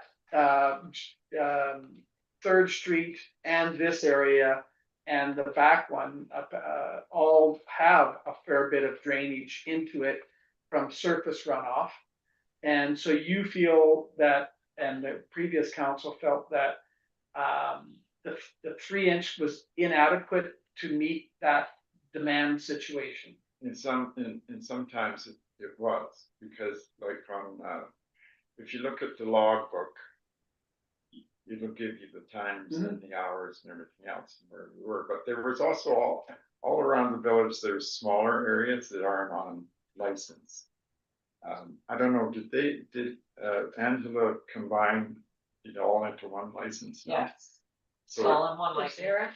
so, or yeah. Yeah, Sarah, they put it's all one license. Yeah. Okay, so We're allowed to do that, yes. Yeah. so 10 year did you get, or? Yeah. So that changes things, because we were pumping where we weren't supposed to pump because we didn't have a license. We only had the 5 to begin with. But if you got a blanket license, that's a whole different ball game. Because when we were pumping, we used to pump with the main places that are listed there. There's also other places where there was ditches full that were compromising, like on Lakeview Court, on the corner there where just the one that is you probably don't know the guys, but anyway, across from Snodgrass's place on Mike's Road, when we go in, that used to flood like a son of a gun. Like, we used to pump there tons, but it was never on the license, so we put it across the road and then it went down to the lake. So is that drainage, can I ask, is Yeah. that drainage issues due to plugged culverts? No, it was to do with runoff and snow at the time. So freezing and stuff like that. too, Yeah, right? and it Okay. was a lot of pumping there. So if that reoccurs again, then your 3-inch pump could be running there. your other one could be doing the other parts. Because Alan used to have to run, and he had to put it in the bucket of the tractor, the 3-inch, and then man it, or else dump it, and let someone else man it. Well, he was doing other things, but if you had the 3-inch still retained and operational, and it's been a good, and you possibly have maybe some kind of grant money or whatever to buy this system, then it is certainly advantage. Your recommendation would be to keep the 3-inch, not sell it, Yeah, I would keep but both, upgrade to a 4-inch for flood mitigation. as well as maybe regular pumping. If you need it to, let's say, now. More that- efficient, I mean. Yeah, and then Shaw's Pond is now filled in quite a bit more. That's gonna, Smaller retention pond, for it's sure. gonna get higher faster, right? So, I don't know. Would the 100 feet of lay flat get you to that pond in the back corner of that? Or would you have to tie into the existing 3-inch? That's 300 feet. No, it wouldn't be that if it's 300 feet, because it's only 100 feet of lay flat. No, 300-foot sections. Oh, It's 300, in his quote? yeah. Because we have. Yeah, times 3. Oh, 3, okay, so Yeah, 300 right. feet of lay flat, 6-inch would take you to the back pond. Yeah, Okay. well, to where it isn't a pond, Well, to the area that we could the drain, it hollow, and it Yeah. goes, disappears through the sand. and it's gone. Yeah. I can't believe you guys have to see it. Hmm. It comes out and it is gone. It's just a big grassy bowl. But anyway, so that's the report, and I think if you had any questions for Daniel, he will go and come online or whatever, Zoom, and Yeah. explain things. And Is there any, in your research, did you feel that we should also look at putting this out to RFP or any other quotes, or these are pretty much the guys that do it? this, I truly believe if you find a company that's really reputable as well as cost efficient, because they deal with farm people. Yeah. And that keeps it even Steven. They don't play around with used equipment, and they do not take trade-ins or anything else like that. So this is something that is, I don't think I would, well, I have contacted in the past, but my folks used to live down at Tabor, so the irrigation district down there, so the companies with out of Tabor and Lethbridge and Brooks, I've contacted them before on the same thing years ago. For the village, and this company, as far as I'm concerned, is far superior. Leona, any questions? No, I'm pretty happy with what I see here. It looks like it would be able to handle the volumes that you suggested that we pumped in the previous years. I do like the idea of hanging on to the 3-inch pump as well, just as one as a backup and two, so that 2 different places can go. The only question that I had is when I actually looked at the design graph, it said, you said 7 hours, but it looks like it runs for 3.5 hours. Yeah, but he did put a larger, he's quoted a larger fuel tank on it. Oh, okay, okay, Rather than the one that came with the, okay. Okay, that then increases the time. All right, good enough. We might need to clarify that this quote includes the larger tank. it's in there, yeah. Oh, I don't see it in there, Yeah, in the details, it's not. At least not the one I saw. It didn't specify it specified the gallons per minute and the, run time and that, or run. But it did not say anything about expanded fuel tank, but it doesn't give you. Expanded fuel tank, yeah. Okay, fair enough, yeah. okay, Anyway, but that's, Yeah, thank that's you. one thing, and I told him, I said, this would completely depend on grants and how Mhm. council feels, cause it's your guys' decision as well as, timing. But he would, if you have questions, like this guy is a real Mhm. Very young, knowledgeable. full of piss and vinegar, and he knows what he's talking about. Like, he said, I don't need that information, I need this other information. Like, he was really, really Good. up on it, so. Paul? I'm liking this, I think, you know, compared to, I think, some of the 6-inch, much more Yeah. expensive pumps we were looking at before. And overkill. Yeah, but you Yeah. know, learning that, you know, we do need to take this pumping seriously and be prepared to do it when we have the wet years. I like this, so I think, you know, if we put this towards, you know, maybe as a line item in our budget, upcoming budget discussions, I don't know if we make a decision on it right now, but or if we include it in with Mhm. our budget stuff with Do with a, Motion to accept his information and direct us into 2026 budget deliberation. there we go. Perfect. And if you're a grant for it, that's great, but Yeah. otherwise it's not a huge item that, you know, we can Yeah. absorb and have it ready Yeah. for, you know, springtime, late springtime. And I know it's kind of difficult, it is, like I said before, it's kind of difficult to talk about a flood situation and drought situation, but environment protected areas, for example, when they're doing the outlet to Tail Creek for the pumping system, for the stabilization, Dennis absolutely loves this drought because they can get into the channels with equipment. Fix it. They don't have to blow the hell out of beaver dams. They can do it with hose. Yeah. They can, it's just a perfect time for them to do the operation, but no one knows what's gonna happen. Yeah. I mean, this could carry on forever or else bang. Yeah, chances are it'll change again. Yeah, that's what their history shows. anyway. Yeah. Yeah, It's the same thing. Our house was built for 15 years. And then we had a wet season for 2 years. And our backfill around our house, it's all sand, but it's sank 2 inches. So then we have big problem. We gotta do the retaining or the paving stones again because water now goes towards the house and stuff, like decks went down. So we don't know. Yeah.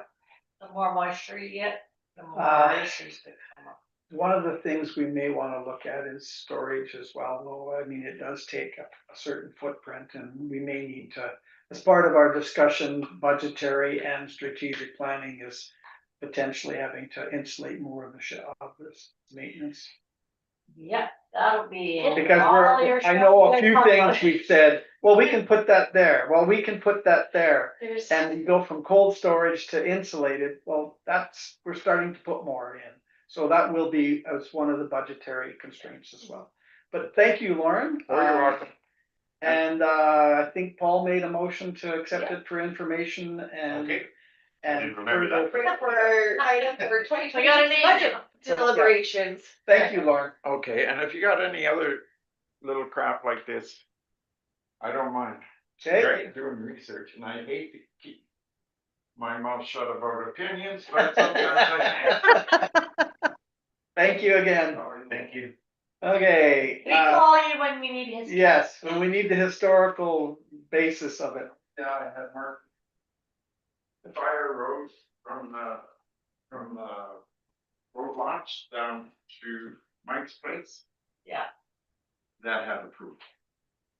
It might not be on paper, but there's approval there. And also there's a culvert along there that had verbal approval as well. And we didn't take any trees out, hardly any. We just wound Through that area. Yeah. We'll get that figured out. That's what Yeah. we have them hired for, Okay, So so. don't let them worry about that. No, I'm not overly worried about that. Thanks again. Okay, as far as counselors' reports, I You're first.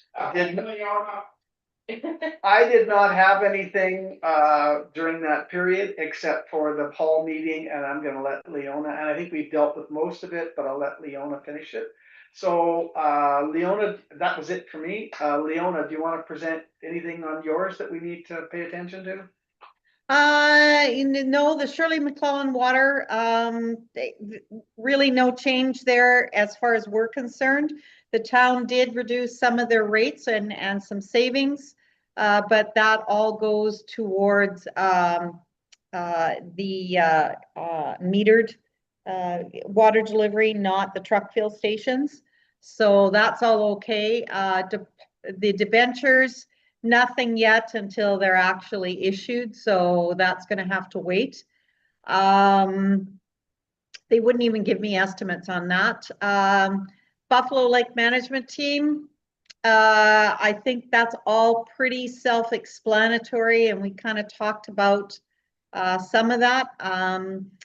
Carlin and Dennis are going ahead with the Buffalo Lake Management Team has issued a letter of support to Carlin for the water license to be renewed or to be reinstated. And he's putting out requests for the pumping station construction. So again, he's going as fast as he possibly can.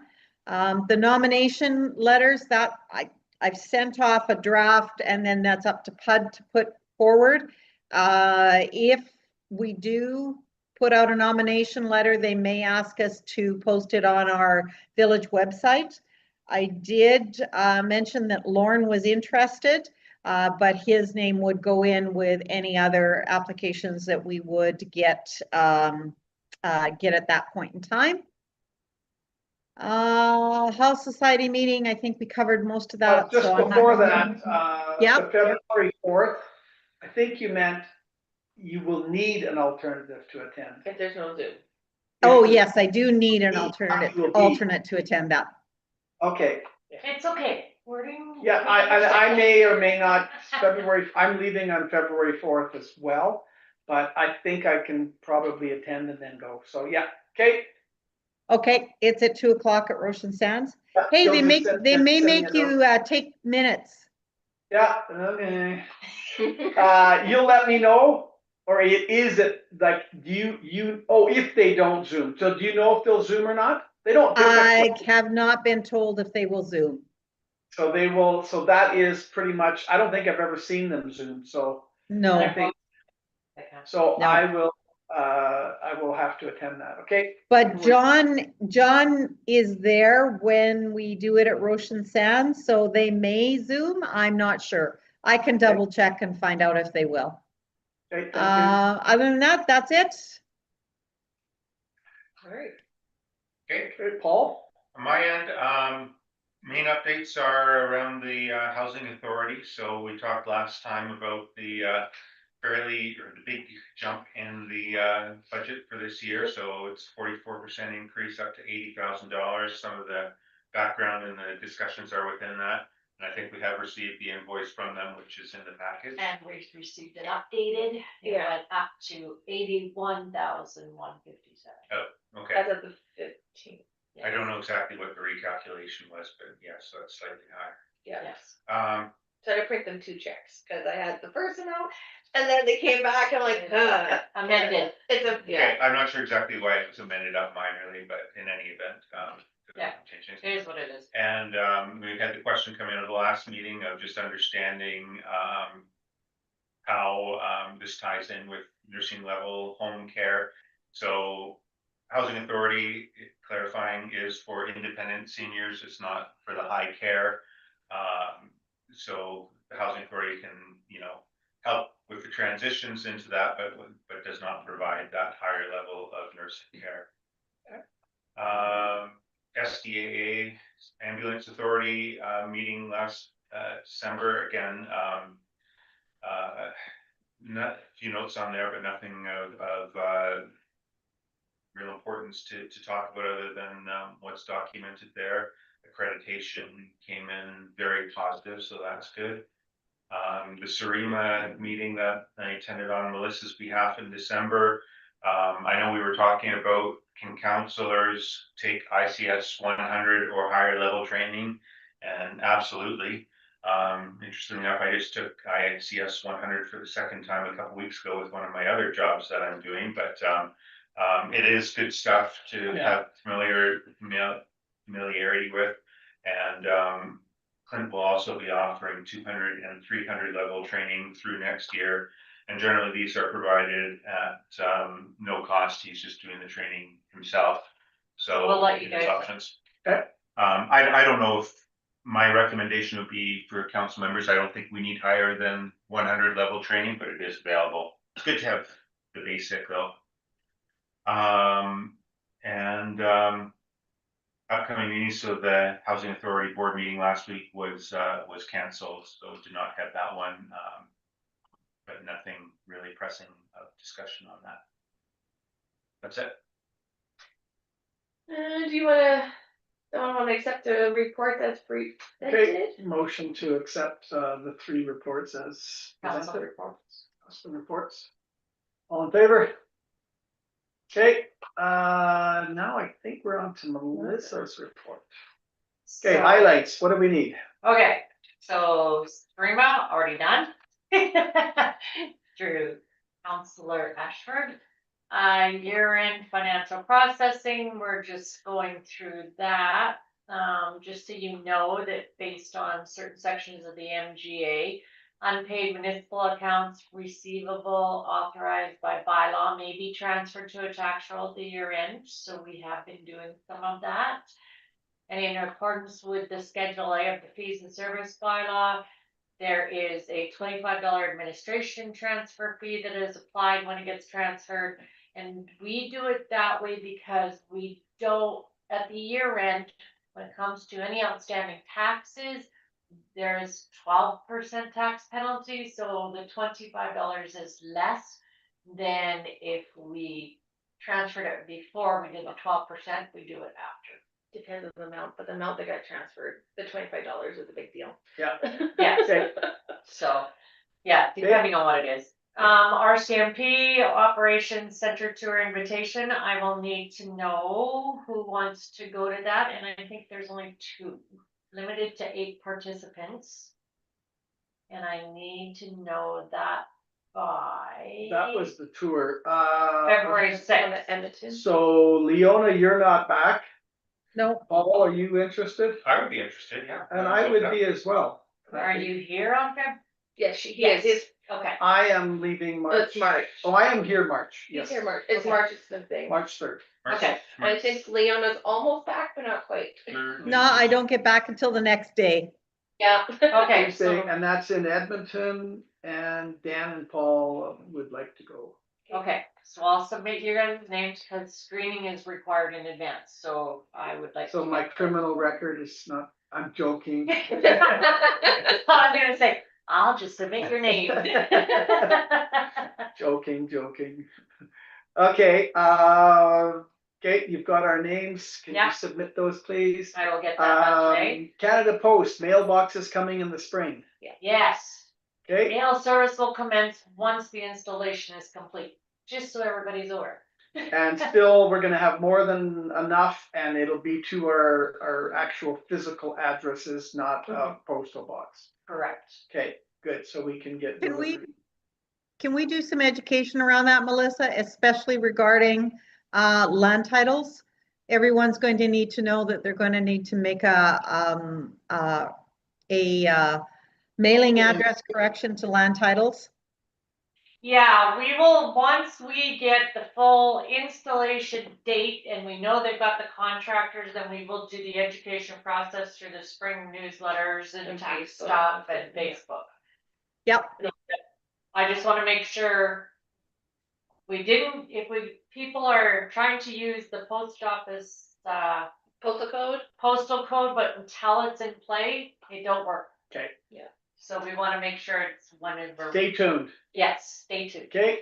Fiber optics. Yeah, so I've just received the design drawings and installation routes. I've provided a review, and yeah, I'm waiting for them to give me the update on the commencement of when they're gonna come in.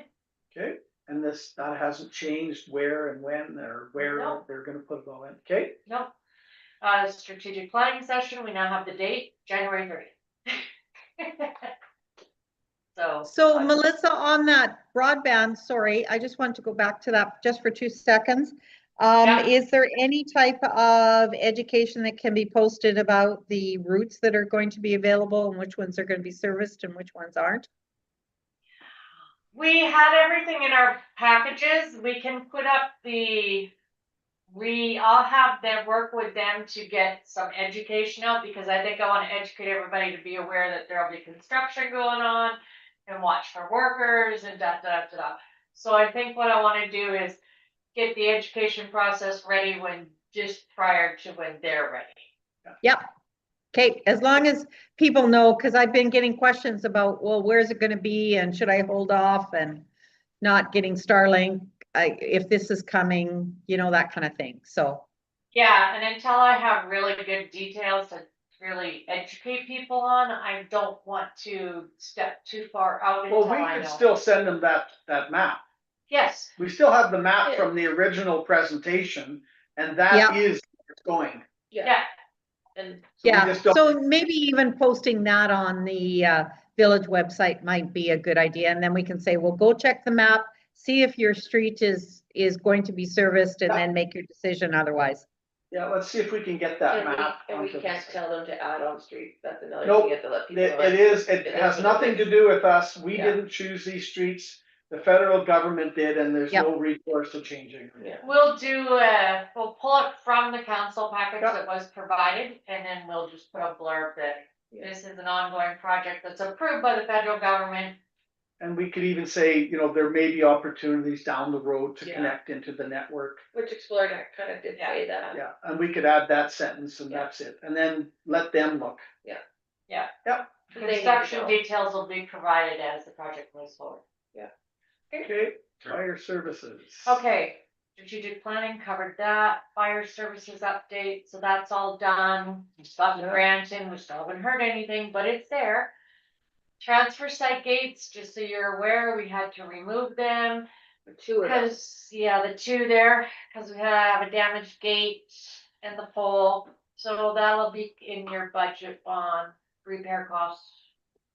So right now, that's where it's sitting until we can figure this out. Drainage plans and plan and grant readiness, so you kind of had that update already. Winter road maintenance, we've been ongoing. All work is currently being managed in-house. Should additional snow events occur that are extra and among what we can't handle anymore, we may need to engage a grader to effectively widen roads. Municipal haul tables, we've reviewed them.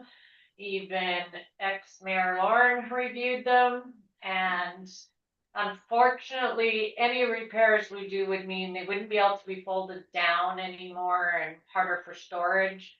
So They're tired and worn out. they're tired, worn out, and so here's some kind of Some of them, or all of them. just the round ones. There's about 6, I think. I'm So not the round one sure. would need replacement. is what Yes, I'm suggesting. so here's kind of a cost estimate of what it might look like, and that's all part of the budget process. You'll have to look at it. Okay, Building safety and ice control, so we continuing to shovel and sand and treat with ice melt during the operations to help reduce slip and fall risks. Unfortunately, this weather fluctuation is not making it easy for us, so we do the best we can.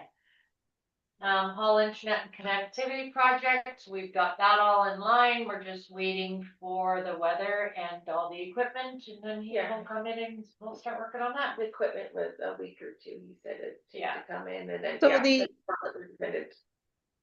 Melissa, just going back to the ice control, there is a request for some ice melt to be put at the hall front door. Is that possible? We've been putting ice melt. Can I? At the One of hall. One of the events, the snow was not adequately removed and it was very icy. So one of the residents used their personal, Okay, because they could not find any. we'll get a bag of ice put it in, we'll do some kind of bucket setup and leave some additional in the hall. I don't wanna leave it outside though. No, Yeah, just put it in the hall like the furnace. you're talking ice melt, Leona? Ice melt for use in front of, because even if you use the ice melt and then it freezes overnight and melts more, then you need to redo it, right? So they're just asking that there is something there that they can spread it when they go to use the hall. Okay, perfect. We'll come up with something for on the weekends, cause during the week, we're doing it. Okay. Yep, okay. Okay, Next, there's an update action list where we're at. The through council motion. And Okay, then. I into- had one question that was more in the details, but the end of Lakeview Ave, I wanted to make a comment. I walked it today. Okay. He's doing a great job on that. In fact, I was surprised to see it even gravel or, he sprinkled some gravel on it. So he is treating it as it should be, as Lakeview Ave. So he's going Awesome. way to Lakeview Ave, and so I don't think there's any issues there. We had a slight about where we're putting. Whatever you But- did worked great, cause like I said, I walked it, Yeah. you didn't block off the path and you didn't block off the driveway, so No, I think that's good. just understanding for people that when we clear the roadways, we have to push it off. Yep. And if it's our right of ways, as long as we don't block your driveway. I think the resolution was to make an effort and monitor it, so Yeah. you're doing good. Thank Good you. on it. Okay, motion to accept CEO report. I'll do that. Paul, okay, all in favor, yeah. Okay, moving on to financials. Okay, any highlights that we need to be aware of as far as, considerably over, considerably under? So right now, like when I did this, and you see the top right corner of the page, it says on the 8th of January, it says we have a surplus of $81,000 or almost 82. Now it has come down to a little bit more. You're about a $60-some thousand surplus just because of year end stuff that we have to Move move. it over. Yeah, move over, and then like some invoicing as well. But overall, we're under budget. You're under budget overall, yes. Good job. Good Yes. job, yeah. There's places that we're over budget, but then there are places we're under budget, so it has worked out That's well. what budgets are. And then if you look at the bank reconciliation, I just hit the things before because previously council had said it was confusing with the grant funds and the Public land. public land was confusing for residents because they think we had all this money. Mhm. So I hit those for the next one, and then I heard that there's comments of where was it? So I have stuck them back in, I've unhid the cells, so they're there. You will see changes for your MSI grants and the LGFF and things like that coming next month.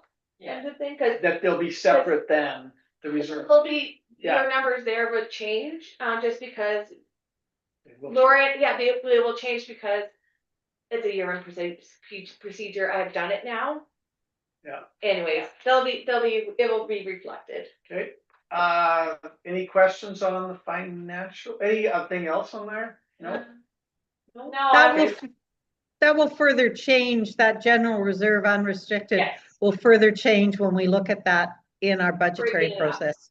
Yeah, because you want to break it up more into. Designate areas, Yeah. pockets, if you will. and Yeah. then we did renew we put some of the money back into Go another another GIC option. So Last that's 6 it. months 6 months. at 2.2%. Okay, Paul, any questions on the financials? Nope. Anything further, Leona? Nope, Okay, motion to accept the financials as. can presented. do. Okay, all in favor? Okay, thank you. Library board. Hey, what are we doing with this? This is just. It's just minutes. Just information. They have to come in. Okay, that's yours, Paul? No, it's the Oh, only. No. The only thing that we need to, any highlights we need to address? No, I know I got a notice saying I need to, New York. renew. Oh, yes, I got that I too. cut that, Yeah. I'm like. I think we all did, because when the library made that, Yeah, they they gave us all brought their us details. brought you cards. Yeah, Okay. Donald Trump gets gold bricks and we get a library membership. Okay, then we're ASBA. The directors and boards, so Dan's on there. Yeah. Pillar. We just Yes, saw- Dan Hiller is now on there. Anything, that's again for information. Yes, So that has, now I think they're fully staffed or fully Yeah. all regions and areas. And Yeah. Bernice thing, but the police is. police Yes. funding model announcements, Both of so them we're keeping an eye on how this all plays out. 'cause, Yeah, Yeah, this is gonna have another effect in, Your budget. financial. yeah, Yeah, Looks like there's another provincial thing coming to send us more money. yeah. So I have no idea how those effects are going to affect the budget either. Okay, but we would, on the tax thing, we would potentially show that as something extra if it comes down this quick. It won't come down this quick. No, we were told, okay, municipal government says, no, you can't separate it out. Oh, I've always had it built into the budget. But there are some municipalities that still do, so I don't know. okay, Yeah, we'll look at it when it comes. we have a map review, we'll take it out. That's what I thought.